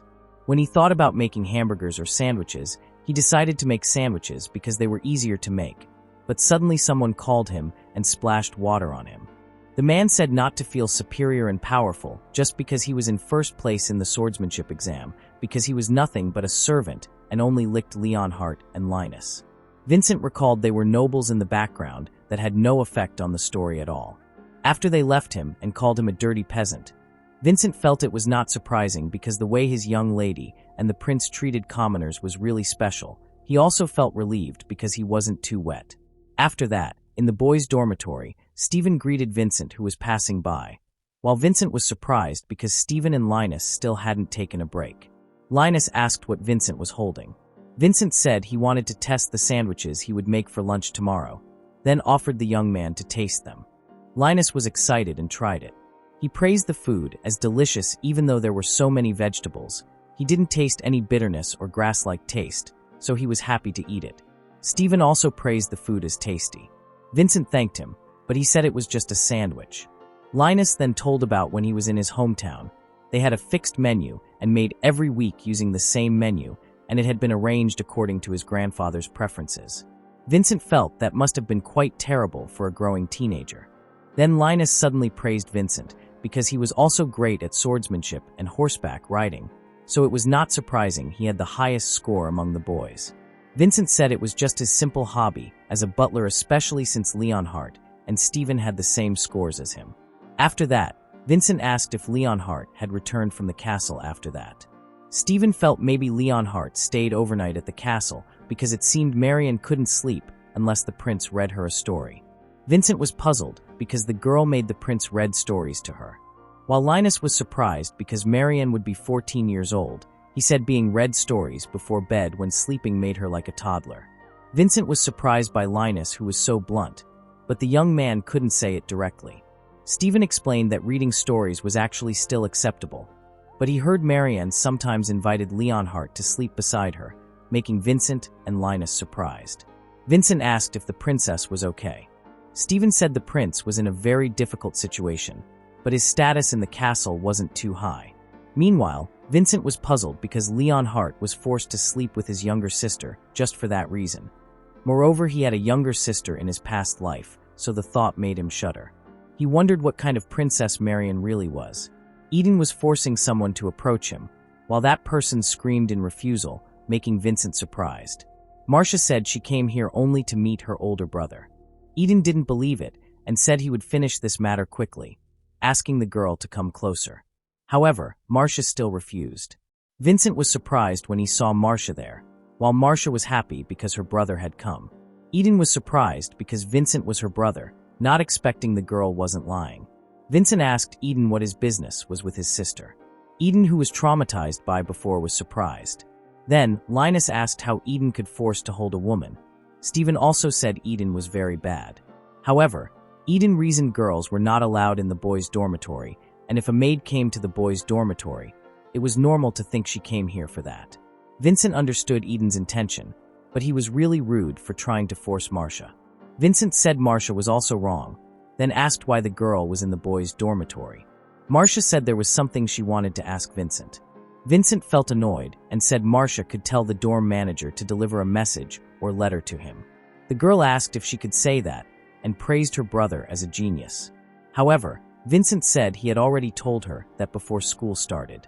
Suddenly Linus called him and asked if Marcia was his younger sister. When Vincent confirmed it, Linus was puzzled because the two of them didn't look alike. Vincent explained Marcia was his adopted sister. Then Marcia introduced herself. Meanwhile, Stephen was excited after hearing Marcia was an adopted sister. He felt it sounded like the novel The Ice Prince and Sleeping Prince. Marcia admitted she had also read that novel and mentioned the characters in it. Stephen started discussing the story in that novel, which talked about the complicated love story between the prince, the princess, the prince's knight, and the princess's knight until it made Vincent and Linus confused. Then, Stephen discussed the saddest part in that novel until he cried. Marcia also admitted it was sad. Meanwhile, Marcia said she was too friendly with Stephen even though her brother was there looking for her. Marcia just remembered, then she took out her note. Vincent asked wasn't that the note he had written for Marcia. Marcia conveyed she wanted her brother to teach her how to brew tea again. However, Vincent asked hadn't he already taught her 3 times before school started. Marcia deeply apologized to Vincent, while the young man felt annoyed. After that, he explained how to brew delicious tea. After finishing, Vincent asked why Eden was still there. Eden answered he just wanted to. Meanwhile, Marcia remembered Eden was a pile of trash who was Lona's fiancé, then asked if Vincent had already met him. Vincent told her the person was here now because he was the one who tried to kidnap her. Marcia was surprised because it turned out that person was the very bad man who had neglected her young lady for a full 5 years. Eden didn't accept being called very bad. Meanwhile, Stephen said what he did earlier was also not good. Even though Eden was his childhood friend, he didn't want to protect him. Marcia also said Eden had better thank Lona for letting him live well. Eden felt annoyed with that attitude because Marcia was just a maid. Then, Linus said if Dilius was very uncooperative, maybe they should just do it, but Vincent shook his head, making Linus surprised. Vincent explained his young lady understood very well the purpose of political marriage, and today he found out about the power imbalance in Leonhardt and Marianne's relationship. Moreover, 5 years ago, the prince said he wanted Lona to become his ally, and for that to happen, the most effective method was to marry the next knight commander, who was also very close to Leonhardt. Vincent knew Eden himself had never shown up at any party or special event, but Duke Dilius kept sending gifts and letters for Lona, filled with emotions asking them to take care of his very bad son, and even that hurt Vincent's heart when reading them. Vincent felt they had to get rid of Eden because he made the lives of everyone who interacted with him very bad. Meanwhile, Eden protested because he was still there. However, Stephen told him to hold back. Marcia also agreed. Marcia said they had to be more careful not to leave any evidence behind because this was also written in the novel The Prince and the Sleeping Prince. Vincent was puzzled because it was a romantic novel. In the castle, in his room, Leonhardt was curious if his friends were having fun in the dormitory. When someone knocked on his room door, he told them to come in. The maid apologized for disturbing Leonhardt's rest time because Marianne was calling him for something. Leonhardt asked if his sister wanted him to tell a story before bed again. Leonhardt said not to worry because he understood and apologized for making the maid come to call him. However, the maid didn't feel troubled at all. Leonhardt thought even though it hadn't been long, He felt Marianne should stop asking him to sleep with the girl. Reading books for Marianne before bed was also quite heavy because she would complain if it was that book. If it was a sequel, she couldn't sleep, and she seemed to have gotten bored with fairy tales too. Upon arriving at Marianne's room, the maid reported she had brought the prince. Marianne felt annoyed because the maid took too long and ordered her to quickly bring him in. Marianne welcomed her brother warmly and showed him a new nightgown. She asked if it was cute. Leonhardt answered the nightgown was cute and understood that was the reason Marianne called him. He asked what story she wanted to be read to Marianne. The girl wanted to be told about the princess with the blood-red hood. Leonhardt felt the title was terrifying. Then he told Marianne, who was almost 14 years old, asking her to learn to sleep by herself. Marianne knew, and she promised she would learn to sleep by herself when she turned 14. However, Leonhardt said she had been saying that for the past 8 years. Marianne then said she had a great idea. Leonhardt asked about her idea, even though he only got a very bad feeling when he heard a great idea from Marianne. Marianne suggested Leonhardt go to school from the castle instead of from the dormitory because it only took 30 minutes by carriage, so Leonhardt could have breakfast with Marianne. When the young man returned at 3 o'clock for tea, they would be together until night. Marianne felt it was a very great and smart idea. However, Leonhardt felt this was far worse than he had imagined. He said he could be late for school if he had breakfast with Marianne, unless the girl had breakfast 30 minutes earlier, offering her to wake up earlier. Marianne said she would be fine, but Leonhardt wasn't sure. Marianne said they just needed to change Amelia Academy's start time from 9 to 9:30. Leonhardt just stayed silent. While Marianne felt if they did that, Leonhardt wouldn't be late and the girl could have breakfast as usual, then praised herself as a genius. When Leonhardt was about to protest her idea, Marianne scolded him. However, Leonhardt said Marianne would cause trouble for many people, and it didn't mean he didn't like her.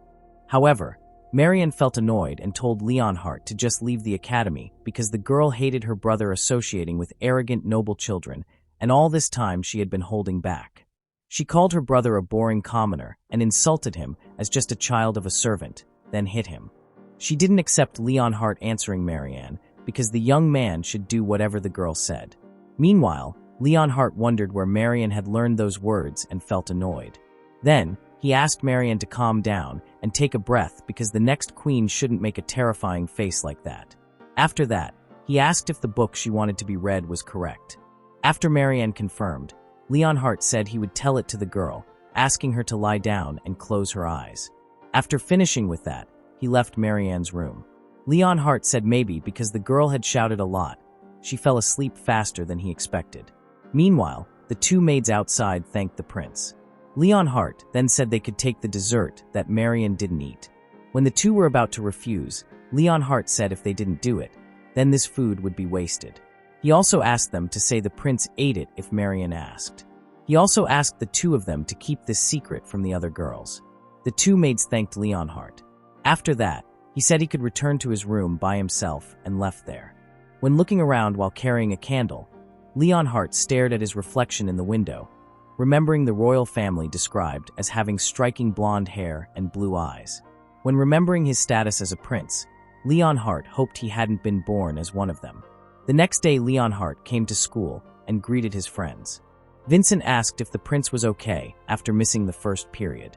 He also noticed the prince looked very pale, but Leonhardt said he was fine.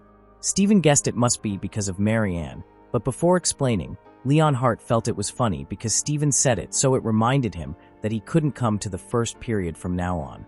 Stephen was confused by that. Then the prince explained he needed to accompany Marianne for breakfast every morning, and he also had to leave at 2:30. Stephen guessed it was for tea time, and Leonhardt confirmed. Eden guessed that meant Leonhardt was only here for the afternoon classes, and the prince confirmed it. Vincent felt it must not be easy and felt sorry because Leonhardt went back and forth. However, Leonhardt said actually he didn't really need to study with all his past life memories, so he was fine. Linus asked if all this was ordered by Marianne. He thought Marianne didn't deserve to take Leonhardt's time at the academy from him, even though the girl would become the next queen. He felt their time here was far more important than just gaining knowledge.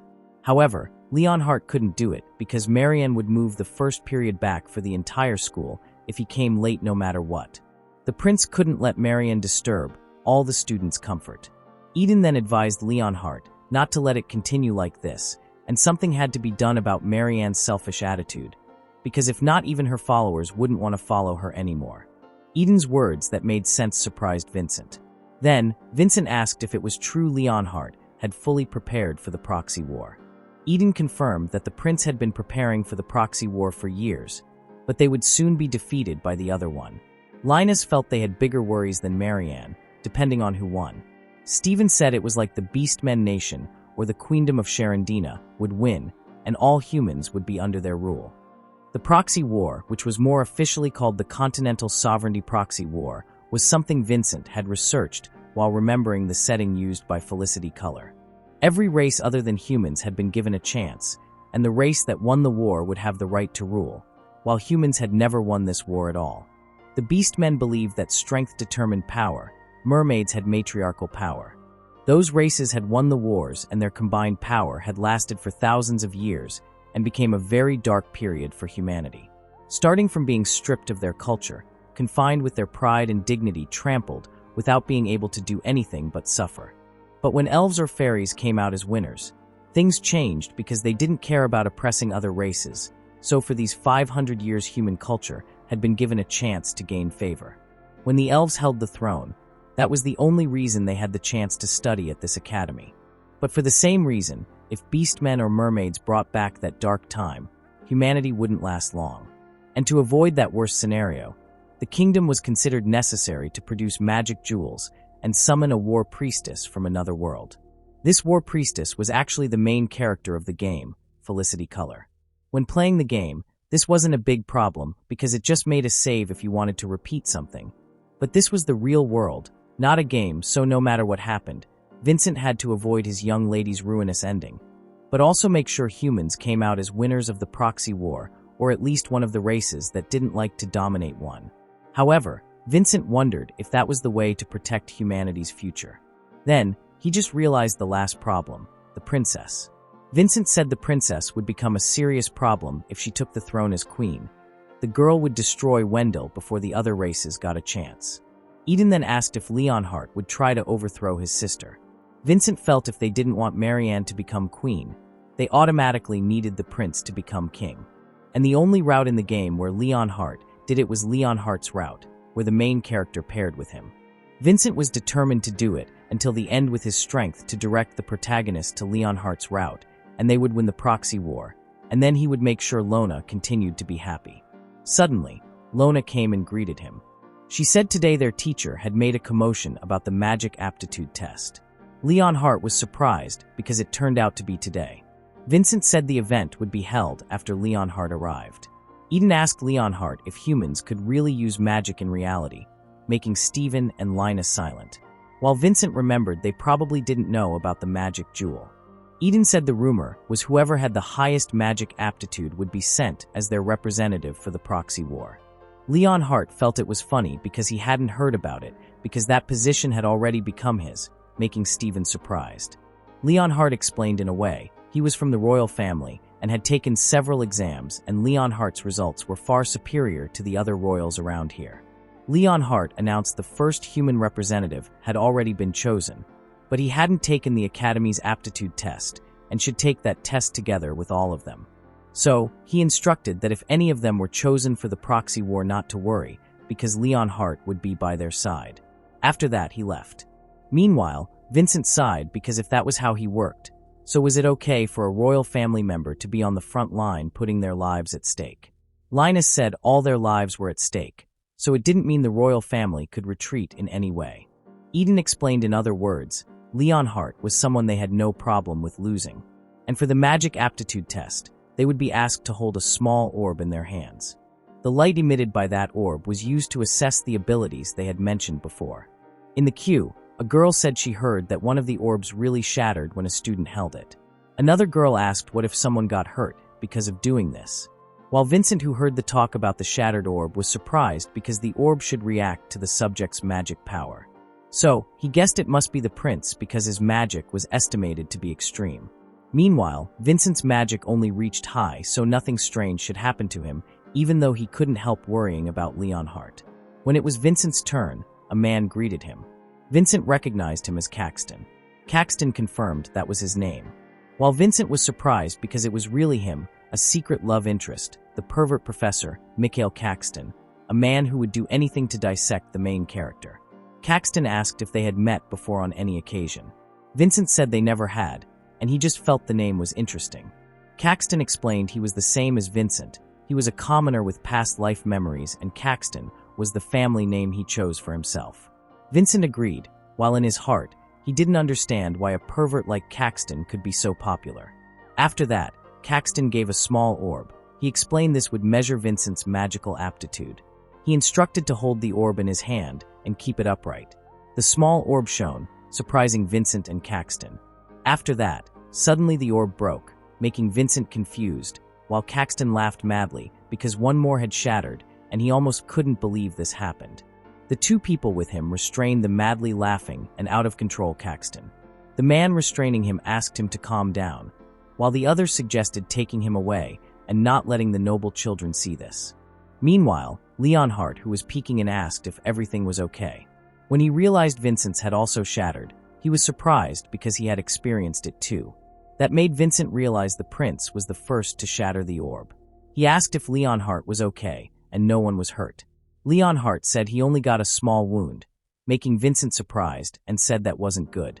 He asked Leonhardt to wash it with clean water to clean it, because if any shards stuck to the skin, he could get tetanus. Leonhardt asked if that was true. Then, suddenly Vincent held Leonhardt's wrist and led him to a path. Leonhardt was surprised when Vincent pulled him until they reached the well. Vincent said it might hurt, but he asked Leonhardt to endure it. After the water was poured on his hand, Vincent checked Leonhardt's hand and took out his handkerchief. The prince asked how many handkerchiefs Vincent had. The young man answered at least 5 at all times just in case. After that, Leonhardt thanked Vincent, making the young man silent and feel it wasn't really. The prince asked what Vincent meant, but Vincent said it was nothing, then told him he had already prepared sandwiches for lunch today. The prince said he liked Vincent's sandwiches and thanked him because it sounded amazing. Meanwhile, Vincent said Leonhardt's smile looked really different, making Leonhardt puzzled. Vincent explained from the surface, the prince might think Lona had no expression at all, but if he looked closely, he could see Lona making various faces. And Leonhardt, who always held a smile on his face. But just like his young lady, Vincent could see the changes from time to time. Leonhardt asked if it was really that obvious. However, Vincent said it actually wasn't obvious at all. The prince thought he meant he had to be able to do more than that, making Vincent puzzled. Leonhardt explained a smile was the most comfortable expression to wear, then asked Vincent to hide this secret between the two of them only. Vincent understood and agreed. Vincent thought if he should interpret that Leonhardt's usual light attitude was just a mask to give a certain impression. After Vincent and Leonhardt shattered the orbs during the magic aptitude test, they caused a little trouble, so the test results were postponed and would be announced another day. Right now, Vincent was eating lunch together with the others outdoors. Marcia was excitedly telling them about the scene where Elise defeated the dragon in the novel, which she thought was really cool. Stephen strongly agreed and praised the way Elise stabbed the dragon precisely between its scales with the exact tip, very quickly and skillfully. Stephen revealed there was really no one here he could talk to about the hand that slayed 100 dragons, so he was very happy to have the chance to talk about it with Marcia. Marcia also felt very happy. Meanwhile, Vincent, who was watching, felt this wasn't the first time he wondered if they were really talking about a romantic novel. When he saw Leonhardt holding the teapot, Vincent scolded him and told him to just sit and relax. He asked the prince to leave the serving of food and tea to him. He asked why Leonhardt was serving tea because that was too far from the prince's duties. Leonhardt reasoned he always brewed tea for his younger sister, making Vincent feel guilty for bringing it up. However, the prince said he had already tried and asked all of them to drink it, while Eden said it was fine if Leonhardt did it, making Vincent fall silent. Vincent asked what that person was doing here because he didn't invite Eden. While Eden just stayed quiet, Leonhardt said it would be very pitiful to leave him alone. Vincent thought the prince might think Eden was being ostracized. Then, Leonhardt told Vincent not to think about it and offered him a drink. He asked Vincent to trust that brewing tea was one of his many talents. Vincent accepted and thanked the prince. When he drank it, Vincent was surprised because it tasted amazing since herbal tea required the right touch, but his was perfect. Leonhardt felt flattered, then said tea was amazing because it wouldn't betray him and they only needed to follow the instructions exactly to brew tea perfectly. Those words made Vincent fall silent. After that, Vincent scolded Leonhardt to leave the serving to him, while the prince started eating his sandwich. Leonhardt thanked him, then ate his sandwich happily. While Eden felt it was quite tasty, Vincent scolded him, saying he didn't make it for Eden at all. However, Eden instead asked him to make one for him next time. Vincent felt annoyed and asked why Eden was so rude. Then, Lona told Eden that Vincent was her butler, not Eden's servant. Vincent confirmed that because he was Lona's loyal pup, not Eden's servant, making Eden puzzled. Meanwhile, Leonhardt enjoyed his food and asked Vincent about the potatoes there. Vincent confirmed and explained it was potato salad. Then he told Leonhardt how to make it, one of them with mayonnaise. Leonhardt was curious about mayonnaise, so Vincent explained it was egg yolks mixed with oil and vinegar. Vincent made it himself because mayonnaise didn't exist in this world. After that, Leonhardt begged to be made more, and the young man immediately accepted the request from the number 1 husbando in that Otome game. When Eden also asked to be made some, Vincent told him to shut up because he would get what he got and told him to just die. Meanwhile, Linus supported Vincent because he would be happy to get food like this every day, but asking the young man to provide it would be a burden for Vincent. He advised Eden to control himself. Then, Vincent said he would also happily make more for Linus. The young man thanked him. After that, Vincent offered if Stephen also wanted some and allowed him to say what he wanted. Stephen asked if Vincent was serious with an expression that made the young man question if a man could be prettier than this.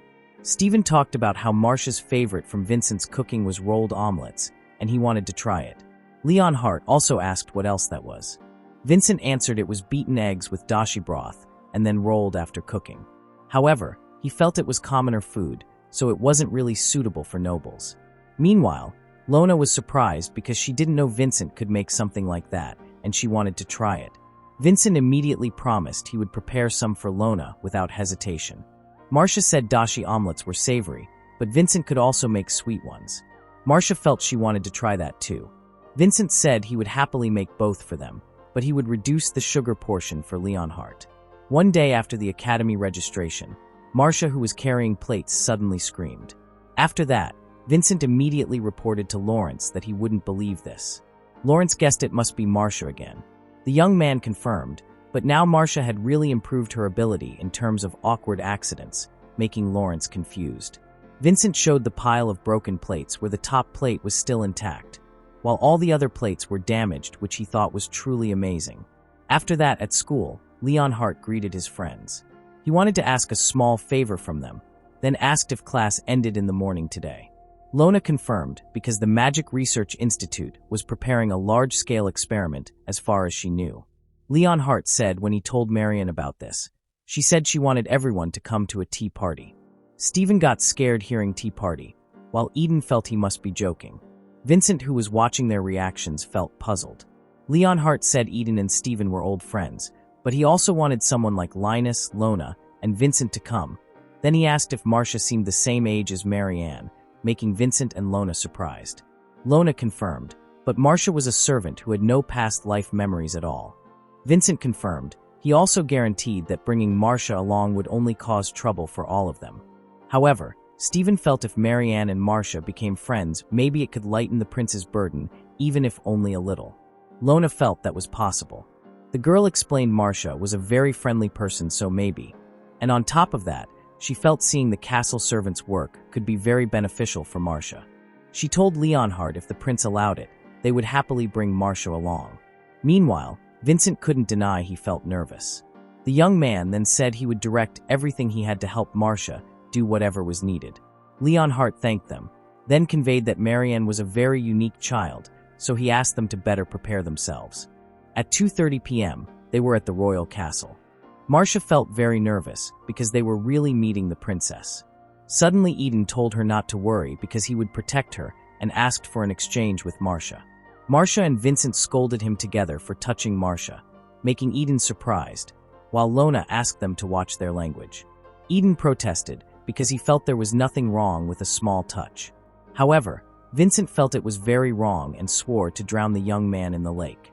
After that, Lona asked Leonhardt if there was anything he wanted to tell them first before meeting the princess. Leonhardt conveyed he thought if they just remembered to shower her with praise, everything would be fine. Eden confirmed and asked them to just stay on the right topic, and praising her was enough. Linus said he would try his best to speak as little as possible, making Vincent praise his extremely accurate judgment. Meanwhile, Vincent thought as Lona's butler, he should also try to stay quiet. Then, he asked Leonhardt if they really had to bring Marcia here specifically to meet Marianne, because he thought maybe there were young ladies her age she could have tea with. Leonhardt knew, but then he explained Marianne had been invited to tea parties before, and the girl should know young ladies her age. So, he hoped Marianne would invite some of them for tea sooner or later. However, the number of tea parties the princess attended kept decreasing every year, and when the girl invited others to come, they often couldn't attend with the excuse of poor health.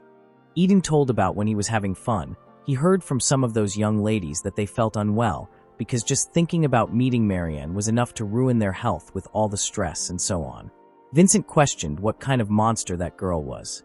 Meanwhile, Leonhardt excused himself to change his clothes. Someone knocked on the door. The maid excused herself to them, then conveyed a letter for Lona from the princess. After reading the letter, Lona understood. When Vincent asked what the letter contained, Lona answered it contained a message that Lona was not allowed to come to this tea party and she had to leave this castle immediately. She said it also wrote that she must not contact the prince anymore. Linus stood up from his seat and couldn't accept it because Lona had been invited here and as one of Leonhardt's school friends. So, he was puzzled because Lona was rejected outright as if the girl was a cunning witch. Meanwhile, Lona just stayed silent, then said she would return to the academy. She asked the maid if she could convey that message. The maid agreed. Lona said she had heard whispers here that the princess was very close with the prince. Linus asked if Lona was just going to leave like that. Meanwhile, Vincent was curious what Linus would do about this. Lona conveyed that Linus didn't need to make a fuss because of her, because it would only give a bad impression on the young man himself. When Linus wanted to ask her something, Lona said the young man's intention was as clear as day on his face. After that, Lona excused herself because she had to leave. Linus finally gave up because the girl insisted, while Vincent thanked Linus for his kindness to his young lady. After that, when they were outside, Marcia asked what had just happened. Vincent explained the princess seemed to think their young lady had intentions toward the prince, and because she ordered them to leave, then they left with Lona. He added there would be no tea and no princess. Marcia felt very happy until she accidentally hit a maid and knocked over something that surprised her. Vincent scolded Marcia, while Lona asked if the maid was okay. The maid was very frightened when Marianne's bust statue shattered. The deputy head maid asked what she had done and questioned if the girl had no idea how much the princess had been looking forward to this bust compilation. The maid apologized to the woman because it happened because of a girl who had just attacked her without reason, making Vincent and Marcia puzzled at being called attackers. Meanwhile, Lona apologized very deeply because it was her fault. The deputy head maid asked who she was. Lona said she was from the Wreath family who came here to attend Marianne's tea party and said Vincent and Marcia were her servants. She promised she would take full responsibility for any mistakes they made by compensating the cost of the statue to them. The deputy head maid understood. However, she said it couldn't be because the bust statue was a gift for the princess from Count Alcott from the central northern region.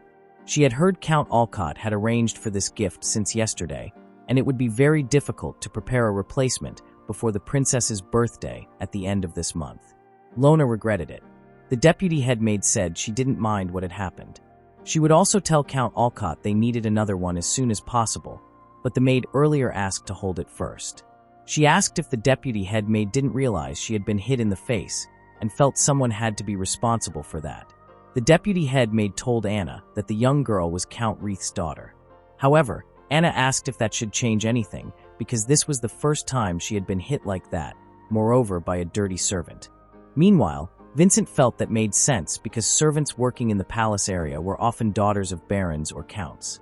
Meanwhile, another maid asked the deputy head maid if they should report the matter to head maid Lucia. The deputy head maid approved it. After that, she asked if Lona could accompany them. The girl agreed, and she would also apologize directly to Marianne as soon as possible.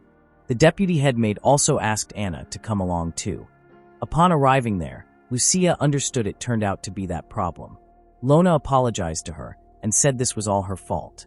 However, Lucia said because Lona didn't bring the statue, but Anna did, then Anna should have been more careful. She promised she would talk to the princess about it. Meanwhile, Anna didn't accept it because she couldn't let this be hidden just like that. She demanded that House Wreath punish the servant appropriately for her mistake. Lona was confused by that request, while Vincent remembered his young lady had never really punished a servant at all because she always talked about everything in a polite way because of her noble character. Then, Lona asked what kind of punishment she thought was appropriate. Anna said the appropriate punishment was to make Vincent step back and punch Marcia's face right in the face. Then she would forgive her. Vincent was shocked by what the girl was saying, while Lucia scolded Anna for that thought. Anna reasoned because Marcia hit her, the most appropriate way was to make her get a good hit. Anna offered another option by whipping Marcia in public, so everyone could see her whipped 100 times, sending Marcia to the slums in the west and cleaning that place alone, then making Marcia sweep the castle floors until clean without a speck. She even threatened Marcia if she couldn't do that. Meanwhile, Vincent was shocked because the girl was full of ideas and wondered if Anna spent her free time thinking about those things. He thought to ask his young lady to promise she would do something so they could leave quickly. Meanwhile, Marcia suddenly apologized and felt very guilty. She said she didn't do it for any purpose, but she knew she hit Anna, so she would accept any punishment. Anna asked if Marcia thought an apology could fix everything, feeling the girl was very funny. Then, she said Marcia could take her place and serve Marianne at her tea party today. If the girl made even the smallest mistake, she would get big trouble, including Lona too, because Marianne was the crown princess of this country. Lucia scolded Anna because she didn't allow such selfish behavior. Anna said she just wanted Marcia to prove her sincerity. She felt if Marcia was really honest about apologizing, she would definitely be happy to do it. While Vincent felt angry at the girl, Lona scolded him to stay calm. Then Marcia agreed and would do the girl's request. When she was about to ask permission from Lona, the girl allowed it. Then Lona asked Vincent to help her and entrusted the young man's ability to watch over Marcia. Vincent understood. He told Lona she could leave this to him. When the tea party started, someone excused themselves to enter. It was Vincent and Marcia, surprising the 4 boys who were there.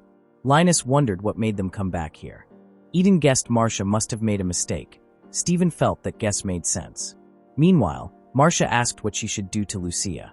The head maid said Marcia would do whatever the princess ordered her to do. Meanwhile, suddenly the princess talked about her snow petal bust that was supposed to arrive today and wanted to show it after this, surprising Vincent. Meanwhile, the 4 boys guessed maybe the statue had now become fragments. Leon Hart praised that. While Linus explained about snow petal stone, which was prone to color change if far from sunlight, and its fragility, and how easily it broke from slight pressure, so he asked her to be very careful when placing it, making Marianne puzzled. Stephen then talked about snow petal powder that sparkled under light, and if soaked in fruit juice from the southern region.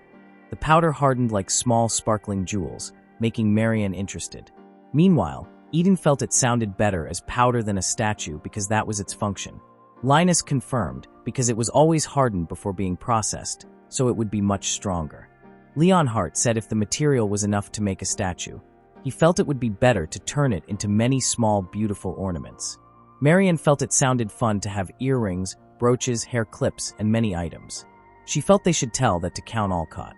Vincent was surprised because they would crush the statue into powder, making him thank all of them very much, including Eden. Then, Marianne thought they could make her statue using ordinary stone for the courtyard, and then throughout the city, because everyone would definitely be happy to see their next queen. Marianne said she only wanted the bust from snow petal because Count Olcott said it would be nice if made from precious stone. Vincent felt that was crazy and wondered why the mysterious Olcott specifically told Marianne to make a bust from such fragile material. However, suddenly Marcia interrupted. Marianne asked what Marcia wanted to talk about. Marcia said she had read a romantic novel titled The Maiden Who Cried Tears of Blood, a title that made Vincent shudder because it was freaky. The girl explained in the book they constructed a statue entirely made of scarlet ruby. Marianne was surprised because it was a gemstone statue. The girl asked if that could be done. Meanwhile, Vincent panicked because the monster was stirring. He knew it was really impossible at all in the real world because it would require a lot of time and money. He was really annoyed at his idiot sister. After that, Vincent said the gemstone Marcia meant was edible gems that looked like beautiful fruits decorating magnificent birthday cakes. Vincent explained with the right preparation, the fruits could shine like gems. He explained about candied fruit that would shine and be sweet to decorate a cake. He then said it could be mixed with gelatin because it would look very beautiful.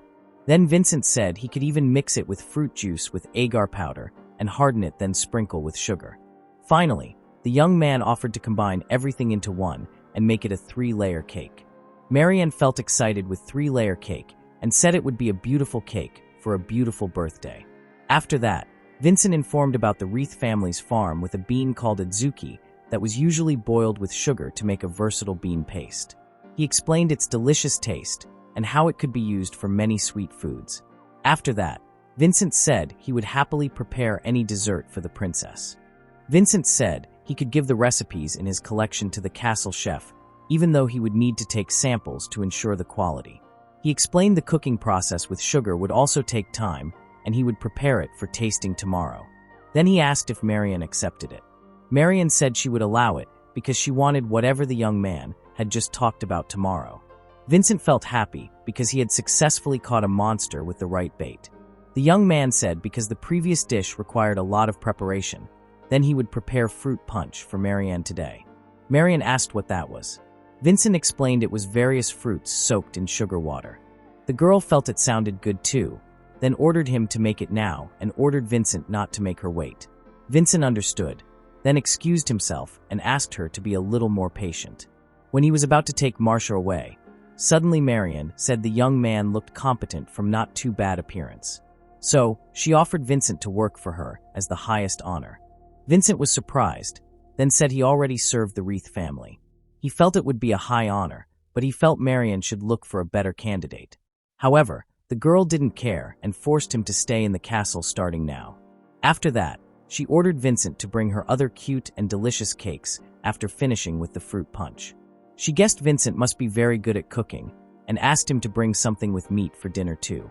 The young man fell silent because he didn't know what to say. Moreover, his only purpose here was to prevent his young lady from suffering from a bad end. But he felt if he wasn't here to do that, he felt this was like hell. Suddenly, Leonhardt said Marianne couldn't do that. The girl was confused and asked if the young man had heard her. Then the prince explained Vincent was a student at Amulia Academy and by law could not be hindered from his education until they graduated. He also said Vincent was only an apprentice, and by law only people of a certain level. Moreover, the young man came from a commoner background. Vincent confirmed he came from the slums, surprising Marianne. Eden also felt Marianne wouldn't want Vincent because he was really a nag and never let him sleep until forcing him to eat food he didn't like. When Vincent was about to scold him, suddenly Marcia confirmed and said if the girl overslept, she removed her blanket and yelled at her until forcing her to eat carrot soup. Marianne understood, then she immediately fired Vincent. After that, she ordered him to make that fruit punch. Vincent understood and withdrew. He felt relieved because it was almost. He thanked Leonhardt and Eden very much. When the two of them left, Vincent asked if Marcia saw the princess's expression when she heard he came from the slums.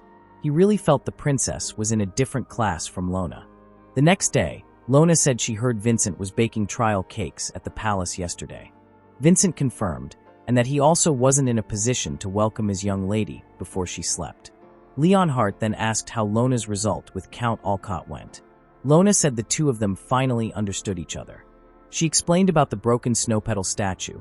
Count Olcott said because the statue was broken, it saved him the effort to crush it into powder because the princess wanted jewelry.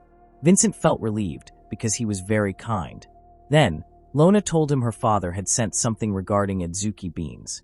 Lona had a message for Vincent. The young man had indeed sent for adzuki beans. He knew Count Wreath had to check the fields and current harvest. However, he was puzzled because it was still too early to get news from him. Lona said her father conveyed he heard Vincent's request and was preparing to expand the fields. Vincent felt puzzled.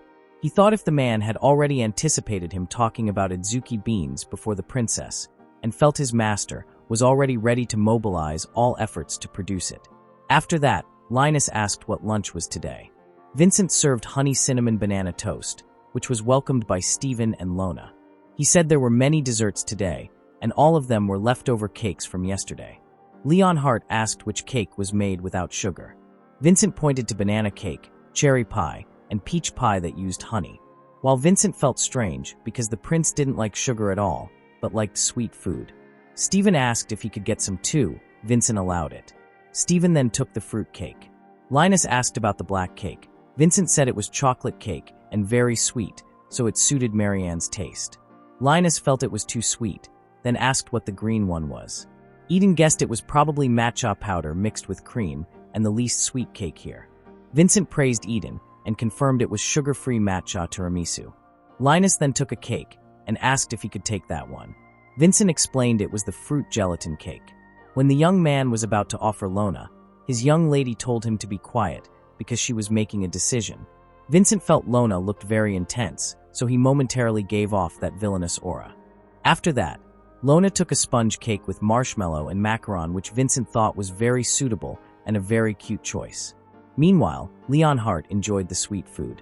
Lona asked if Leonhardt was a sweet tooth because he drank his tea without sugar. She thought he was the opposite. The prince said he liked cakes and sweet food. His smile made Lona surprised until she looked away. Vincent wondered if his young lady was very embarrassed, but he wasn't surprised because Leonhardt was the most popular. Leonhardt then asked if it was really okay for them to eat all these cakes. Vincent allowed it because Leonhardt had saved him at the palace from working for the princess, even using fake law to do it. The prince said they would definitely be in trouble if Marianne studied a little more diligently. Eden felt that was an underestimating statement. After that, Leonhardt asked if he could request Vincent to prepare lunch for everyone tomorrow. Vincent accepted, making Leonhardt feel very happy and thank him, while Lona still felt embarrassed. After that, they ate the sweet food together. At that time, Lona called Vincent. She said when registering for Amelia, she didn't think she would have any friends, but she thought this was very fun and thanked the young man. Vincent smiled, then said Lona shouldn't thank him just now. The young man said he wanted Lona to save it when he truly made his young lady feel happy in every sense of the word. Vincent said after he did that, he would be ready to accept any thanks Lona gave him. The girl said she wasn't sure she really understood his meaning, but she agreed and asked Vincent to please do that for her.